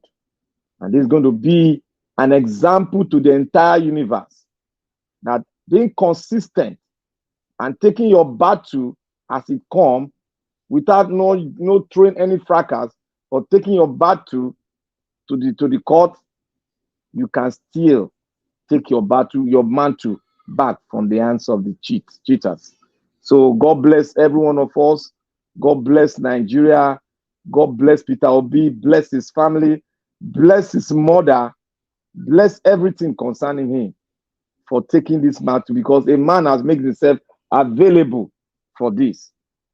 Many have come, many have fallen by the wayside, but he has come out clean and made himself available for this ultimate cause, taking Nigeria out of the quagmire of these wicked ones and making us a new Nigeria that is productive, a new Nigeria that has something to give to the entire world, a new Nigeria that will develop scientific proven things that will shake the world. The new Nigeria is about to be born.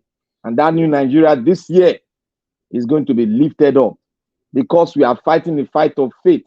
We are fighting a true just cause. And we have prayed enough. And this time our Bible says, if you pray, go forth for and walk out your faith. We have walked out our faith using the ballot box. And we are fighting. And God be the glory. We have, my submission is that we have won the fight. We have won a fight that many have dropped by the wayside. We have won that battle, and we have proven it in the court. Anything short of it, we are going to make sure that these people, they see the wrath of the people, because this battle is ours, and we are proving it in the court of law that we won this election, and the election is ours. To God be the glory. I thank you all, and we'll see you on the other side of victory. In Jesus' mighty name. Amen. Amen. Thank you very much, Black Panther, for always being there. I really appreciate you, sir. Thank you. All right. Yes, let me call on the next person. If Mr. Jonathan, please give us your final 5 minutes, sir. Thanks very much, Mr.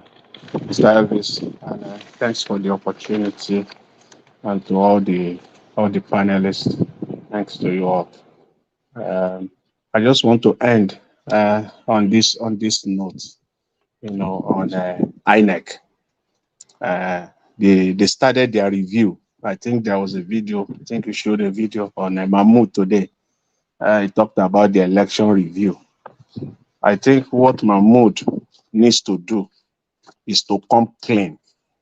He needs to come clean to all Nigerians, to save Nigeria, and to save us from all this, charade that is ongoing right now. I want to allude to one of the statement today. He said, and I would like to quote. He said, the election was meticulously prepared for. Yes, it was meticulously prepared to be rigged. It was meticulously prepared to fail and to scam Nigerians. That's what we did for the election. So the alternative for you is just to come clean and save us from all this, from this charade. What we are presently seeing in Nigeria now, the current political terrain that we are even seeing, the seemingly peaceful political terrain, I will give it to Peter Obi. Thanks to Peter Obi on the current political terrain that we're experiencing in Nigeria now. In fact, the EU report alluded to that. They stated it clearly that the report acknowledged to the fact that peaceful environment that we're seeing in Nigeria right now is largely due to Peter Obi appealing for calm. Not once, not twice. He came out on multiple occasions appealing for calm, despite the attempt made by the current illegitimate government and their surrogates all over the place to instigate tension, to cause mayhem, to get people out, to start fighting and rioting. His position of wisdom has kept the country, where it is right now, calm and peaceful. And that is the leadership that we need. That is who we need to lead Nigeria. Nobody else. At this present moment, nobody else. It is Peter Obi or never for Nigeria. I want to end it there. I want to close it on that note. And for us to appreciate the person of Mr. Peter Obi, that if not for him, Nigeria will not be where it is today. Even the slightest peace that we are even seeing or experiencing today will not even be there. So for that, I give it up for him. And at the end of the day, as I always say, his mandate will be restored. The mandate of all Nigerians will be restored. Thanks very much, Mr. Elvis, and thanks to everyone. And I wish everyone a pleasant evening. Thanks. Thank you, sir. Thank you very much for your submission. Okay, let me go to Engineer Francis. Please give us your last 5 minutes, sir. Thank you. Thank you very much, and thank you, guys. And please, let's keep on pushing. Let's not relent. My final submission, I will go back to the courts. And I will address the justices. Your Honors, there is a situation here where it's like a catch-22. Damn if you do, damn if you don't. Good. Kick that can down the road. Kick it to the Supreme Court, but kick it to them with honesty and let them be the final arbiter. What I mean is, at your disposal right now,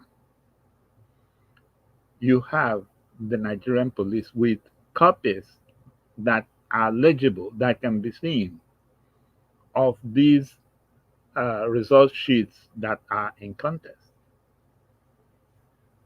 No matter how you come up with your decision in this case, I would really like to read the details.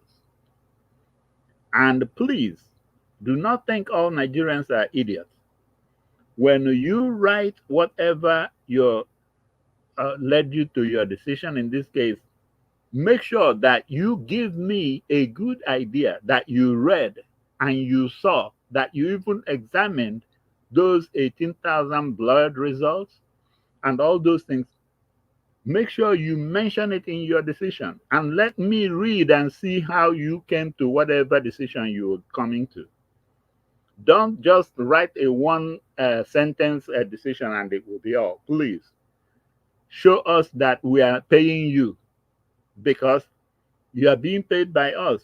So show us that you read and you saw every one bit of those evidences that were brought in your court in boxes or bins. But what I will advise you to help you is this. In order to kick the can down the road to the Supreme Court and have your sanity, please get the police to collate the results from the copies that they took. Get the law enforcement into it. You are the law. You are the one that says go and arrest. They should. You say go and kill. They will, but go and buy somebody. They will do. So please send them. Just tell them whatever ward, whatever local government, let them add up those results That is to give you a very good idea so your conscience will not flog you for the rest of your life. Let them do that, and then you will now have at your disposal the real truth.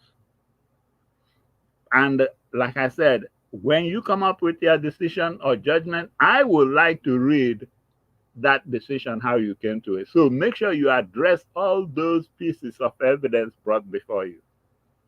That's why I'm thanking God also that you are going to have enough time, because these people have thrown themselves at the mercy of the court. They don't have any witnesses. They don't have anything to grab on. So they had a one-day presentation, and that gives you more time. So please make sure you go through each and every one of those evidences that you have admitted. And make sure you make me know that you did by writing whatever it is you got from it when you make your decision. Don't think all Nigerians are idiots that we don't read. We want to know how you came to a certain decision based on the fact that we know that you did see that evidence. Those blood result sheets, don't let it go like that. Don't just give me a one sentence mention of them. No. Give me details. In fact, even refer to maybe one or two from one or two wards or local government areas that you show me that you saw it. And then whatever decision you come up with, if it's the truth, God will bless you. If it's not the truth, you have a place in hell. Thank you very much. Thank you, sir. Thank you very much for your submission, sir. Thank you. Madam Ellen, please, give us your final submission. Thank you. Okay, Mr. Elvis, thank you once again. Thank you, fellow panelists. Thank you, everyone in the comment section. Mommy Diaspora, thank you for all that you do. Mr. Elvis, you're the star here. Thank you. Okay, I would just say nothing. I don't really have much to say apart from the fact that Nigeria has come a long way.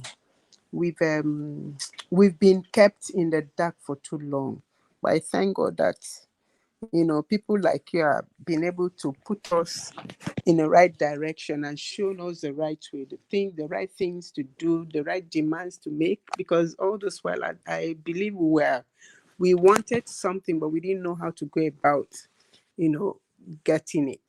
Thank God for social media. Thank God for people like you who take advantage of it to show people the right way to demand for a new Nigeria. We demand for a new Nigeria because we have someone who can give us truly a new Nigeria, someone who can point us to the right direction, someone who can put us in the right, for the world to see that we have the potential to be world power. And true, Nigeria has the potential because Nigeria is a country that God blessed with everything that you can think of. Is it human power we have? What don't we have? It's just that what we don't have right now are the right people, with the right mindset. So thank God that, Mr. Peter Obi and Dati Baba Ahmed are there to direct us. And I tell you, the moment the two of them pick up their mandate and they begin, you see the right people will also align with them to do the right thing. A lot of Nigerians are out there, people like you, Mr. Elvis. I'm sure that you'll be joyful to come back to this nation and fix it. In fact, if you're not even planning to, I know that Nigerians will come after you. They will bundle you back to this nation, whichever way they can bundle you, because we need minds like you to come and, make things happen. So, I just want to thank God that it's happening and it's happening in my time, which means we are going to, leave something for our children to come and see, that place we call Nigeria. Because with these people, I don't know if maybe one day we'll just wake up and be told that we are Chinese. God forbid, but I just want to thank God for what is happening. You know, a lot of times things happen for, you know, that which you had dreamt of to come true. So I believe that not too long from now, we are getting our mandate and we are going to be celebrating. It's actually a celebration season for us, a joyful season for us. So thank you, Mr. Elvis. Thank you, everyone, and good night. Thank you for staying this long. God bless you. Thank you. Thank you. Thank you, madam. God bless you too. I appreciate you. Thank you. All right. Cheesy Go TV, thank you very much for still being here with us. Please give us your final submission.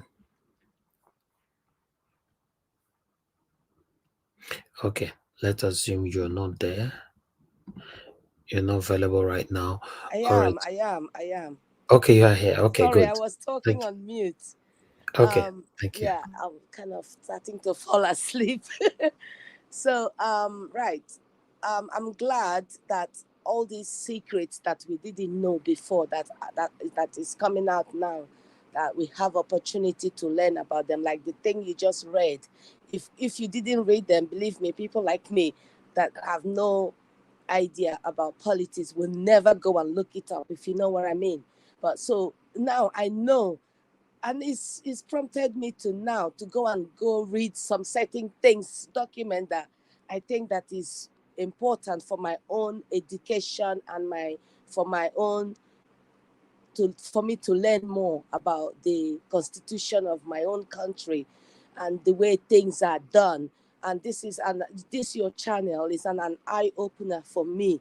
And I thank you so much for someone like you who are encouraging more Nigerians, more youth to rise up and demand for their rights. So thank you so much for that opportunity that you have given this young generation, because you have given them hope.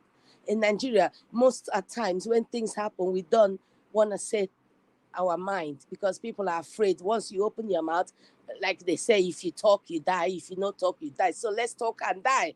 So that's where in me I am at the moment. So that's why I'm pushing myself now to make my voice here, because I'm still a Nigerian. So if it's better for Nigeria today, it is better for me. Even me, this abroad, it don't suit me anymore. I want to go home, if you understand. So if Nigeria is not better, I can never plan to go home, and I can never go home. So please, thank you for doing what you're doing. I appreciate it so much. And God will give you the strength. And like we are gonna demand for our mandate, and Peter Obi will definitely get his mandate back. So we are not doing for no rerun. Like we said, we don't accept it, and we will not, and we will never accept it, because it's not our portion to suffer and continue to suffer. So thank you so much for this opportunity this evening, and I will keep on coming online to support, because this is what I like. I find I like people who do the things you do. So yeah, I'm definitely gonna be around for a while. Thank you so much, and good night for everyone who's Thank you. listening. Thank you, madam. We are very happy to have you here with us. Thank you very much. God bless you. And my regard to your wonderful husband as well. Thank Tell you him so we much. appreciate him so much. Thank you. Thank you. Good night. Good night. Good night. Okay, Peggy Modi, thank you very much for the super chat. May God bless you. I really do appreciate this.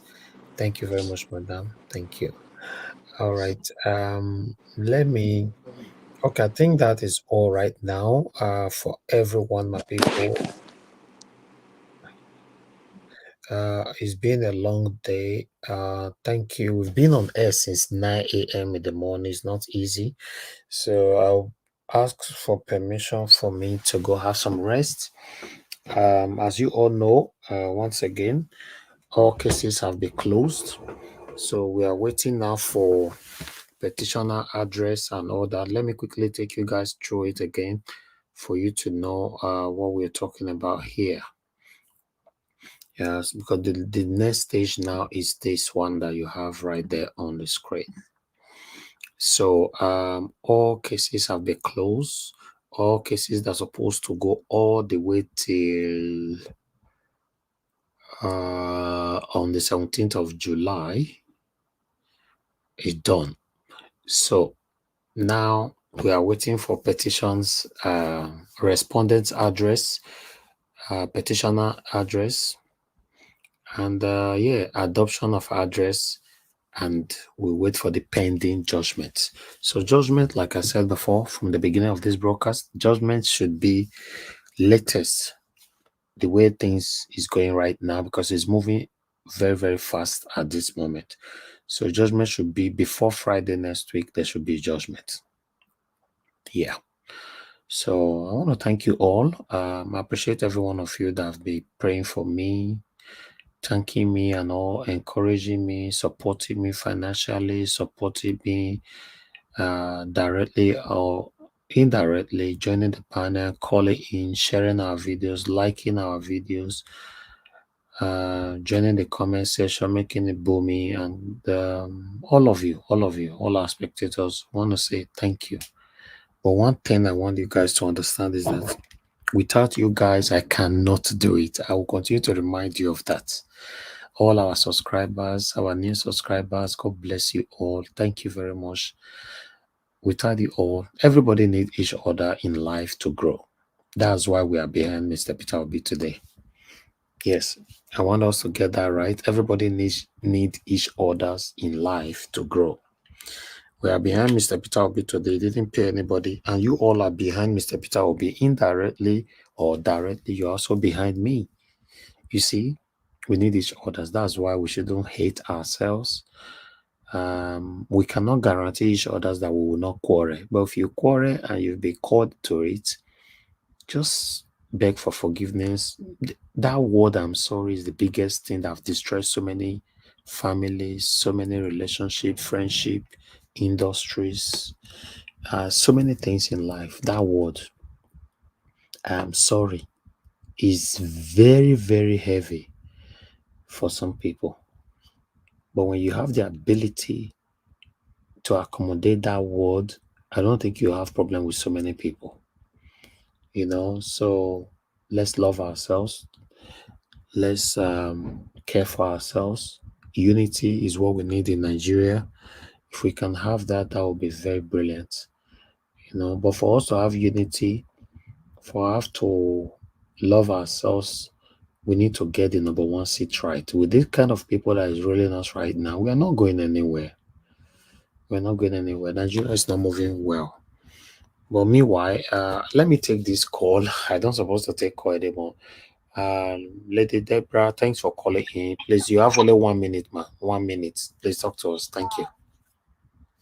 Yeah, thank you for picking my call. I just wanted to quickly round up by saying it was pathetic listening to Yakub Mahmoud earlier on, for him to sit there and saying all those things when he should be the one that should be questioned, because he knows he didn't even follow his own the law. So he should one of the people that should be questioned and arrested, not him probing other people.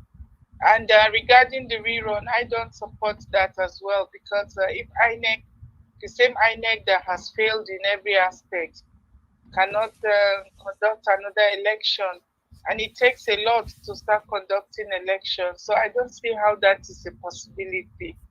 If the court is going to bring that up, then that means they are not ready, because it takes a lot money and it takes time to be able to plan an election. So I don't see how that is going to be possible. So I still want to just quickly say something about calling out our leaders. I still want to emphasize on that. We have the duty to call out when our leaders are going on, whether they are religious leader or whatever people in position of authority, when they are not doing the right thing, we have a responsibility to hold them accountable. That's the only time things will change. But if we try to cover our own when they are wrong, then obviously things are not going to change. Thank you so much for giving me this opportunity. God bless you, madam. Sir. Thank you very much. All right. Sorry, guys, don't call back. It's late now. Okay.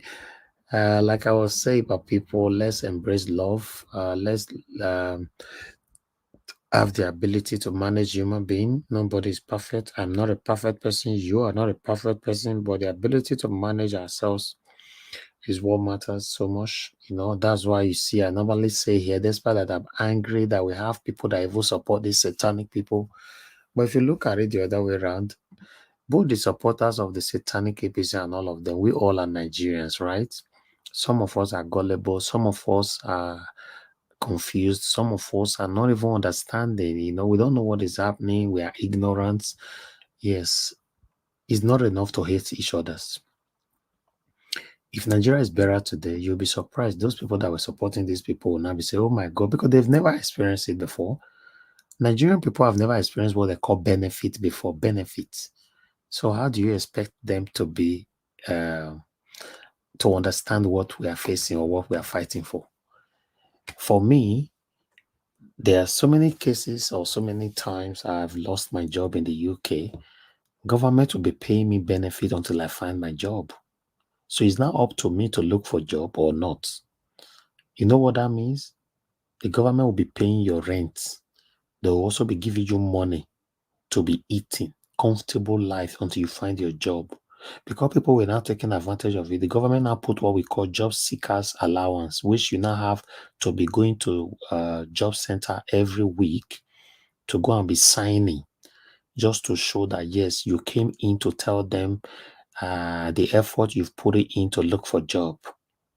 But nevertheless, despite all the putting and all that, they are still paying till tomorrow. You see, these are the kind of government I'm proud of.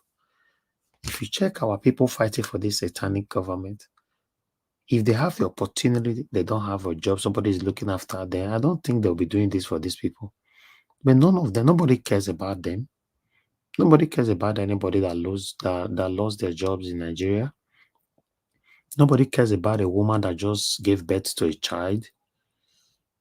Nobody cares about a pregnant woman. Nobody cares about a father that has 5 children and he lost his job. How is he going to look after the 5 children? Nobody. The government doesn't care. This is what we are talking about. Nobody cares about your child is sick and you don't have money to take your child to the hospital. Do you know how many parents who watch their children die in their hands in Nigeria because they don't have the money to look after the child? They'll be weeping and saying the child is going gradually. Do you know how many people who watch their father die in their hand or their mom? God forbid. You see, nothing is working in Nigeria. When I talk, it now looks like, oh, no. I can't say I'm not fighting for myself because I'm in Nigeria. Yes, it doesn't matter anywhere we live. It's affecting every one of us. But it affects the people back home that lives here in Nigeria more than those of us that live abroad. Nothing is working. Let's say it how it is. We can't continue to clamor for a set of people that have captured Nigeria since the creation of the country. Nothing is working. As a person or a parent, you are responsible for the responsibility of your children 100%. But in abroad, it's not like that. You're only responsible for the responsibility of your children when you are working. You have the money. There's evidence you are working. The day you lost your job, the responsibility of your children financially automatically become the responsibility of the government. But in Nigeria, it's not like that. Nothing is working. Nothing is working. Let's stand for what is right. I'm talking to everybody now, talking to obedience, talking to concerned Nigerians, talking to the supporters of these same satanic parties that they just divided you and I. They want you to hate me. They want me to hate you. That's all. Normally, I didn't offend you. You didn't offend me. That is their plan. Look at during the time of election, how the Igbos and Yorubas were fighting, how the Yoruba hated the Igbos. Today now, Do you still see? You can see drastically reduced, right? How many Yorubas you see still stoning or insulting Igbos now? You know, even they against it to show that this is their plans. They want that division to be amongst us. You and I will be fighting. They will be there, you watching you and I and be smiling. My people, we have one life to live. Let's live it well. I have a platform today and I'm using my platform for this. I'm grateful to God because I'm using my platform for the right thing. I know people that have bigger platform than mine who choose to use their platform for what they like, not this kind of things. So I'm privileged to have a platform and to choose, okay, I'll use it for this. I'm not blaming those people. I'm just referencing that, yes, I'm not the biggest on social media. A lot of people are bigger than me, but they choose to use it for something else. So what is that thing that you have today in your custody, in your possession? Use it to touch people positively. There's something you have today. It doesn't have to be a platform. There's something that is under you, under your authority. Use it to touch people positively. You don't know what tomorrow holds, you know. You don't know. If you see the way some people they behave sometimes, you yourself, you couldn't think, say, be like, say, God select and say, some people not go die. Now only some people go die. Because some people, the way they behave, you begin to ask yourself, what is happening? Why are these people behaving like this? Like the world will never ever end. We don't have anything to gain to be hostile to anybody, to cause other people's pains for your own benefit. What do you gain? What do you gain by smiling while others are in pains? What do you gain? I just want to see my country work. Yeah, by God's grace, it will work through Mr. Peter Obi. He's the only person. And a lot will emerge before he will finish his 8 years in office. A lot of people like Mr. Peter Obi will now emerge because at that time, he has set the example, the pace, the path for everybody to follow. Thank you, my people. Now here now we'll draw the curtain. I appreciate every one of you. Make una like, make una share. Mother of all, Mommy Diaspora, thank you very much, Mommy, for all you're doing for us. We appreciate you always. Tony South, I can see you. Tionsa, I can see you. Mother Patricia, I can see you. God bless you all. Kingsley Ogiraki, and God will bless you now. I'm bright. Thank you very much. Thank you, my people. Press on the like button. Also copy the link and take with you as you're leaving. Alex Angos, thank you. God bless you all, my people. God's grace. I can see you, Becky Modi. Thank you. And Constant, thank you very much. Mike Organ Amaro, thank you very much. Appreciate you all, my people. Thank you. Juliet, thank you. And God bless you all, my people. Continue to press on the like button. And thanks to you once again, Peggy Modi, for the super chats. And all of you that super chatted me or supported me today, Pretty EJ, Dr. Alexander Gomez, Michael Ganemaro, Cheesy Go TV, Alex Osarodion, Ame Bright, and Peggy Monday once again. And God will bless you, my people. May your pocket never ever run dry. May you never labor for others to enjoy. May you never labor in vain. You shall live long with good health to enjoy the fruit of your labor, including myself and everybody that's hearing my voice right now, if you mean well for me, in Jesus' name. Amen. Thank you very much, my people. Once again, allow me to round up, and I'll be back again tomorrow. In case we did come out randomly tomorrow morning, certainly by God's grace, by 6 p.m. tomorrow, I'll be with you guys again. Take care and good night for now. I know they do competition with anybody. If I offend you, forgive me.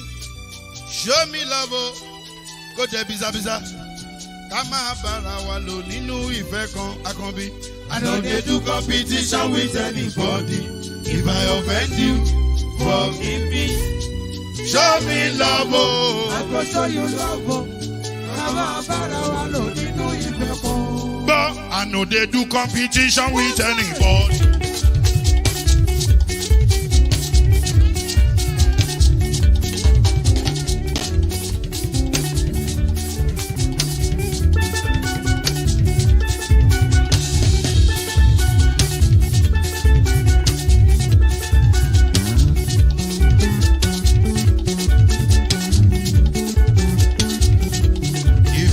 Forgive me, show me love, oh, I go show you love, eh. Ká má bára wa lò nínú ìfẹ́ kan. I don't dey do competition with anybody. If I offend you, forgive me. Show me love, oh, I go show you love, oh.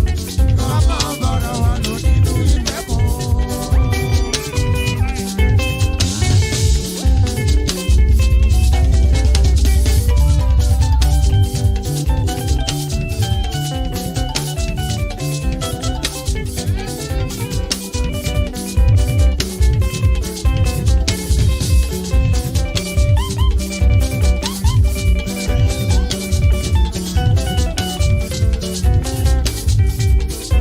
They do competition with anybody. If I offend you, forgive me. Oh, tó bá ti sanwó fún Ṣẹ́gun Nàbí o, ẹ fẹ́ jókù. Alákọ̀bí Ṣẹ́gun Nàbí. Alákọ̀bí Sábàmẹ́là. Anybody? Anybody? Any bobo. Anybody? Mo ló ń folú, ó gbà mí bó ṣe rí mi láti finishi. Délé mo ló ń folú, ẹ jẹ́ ń sọ̀rọ̀. Délé o.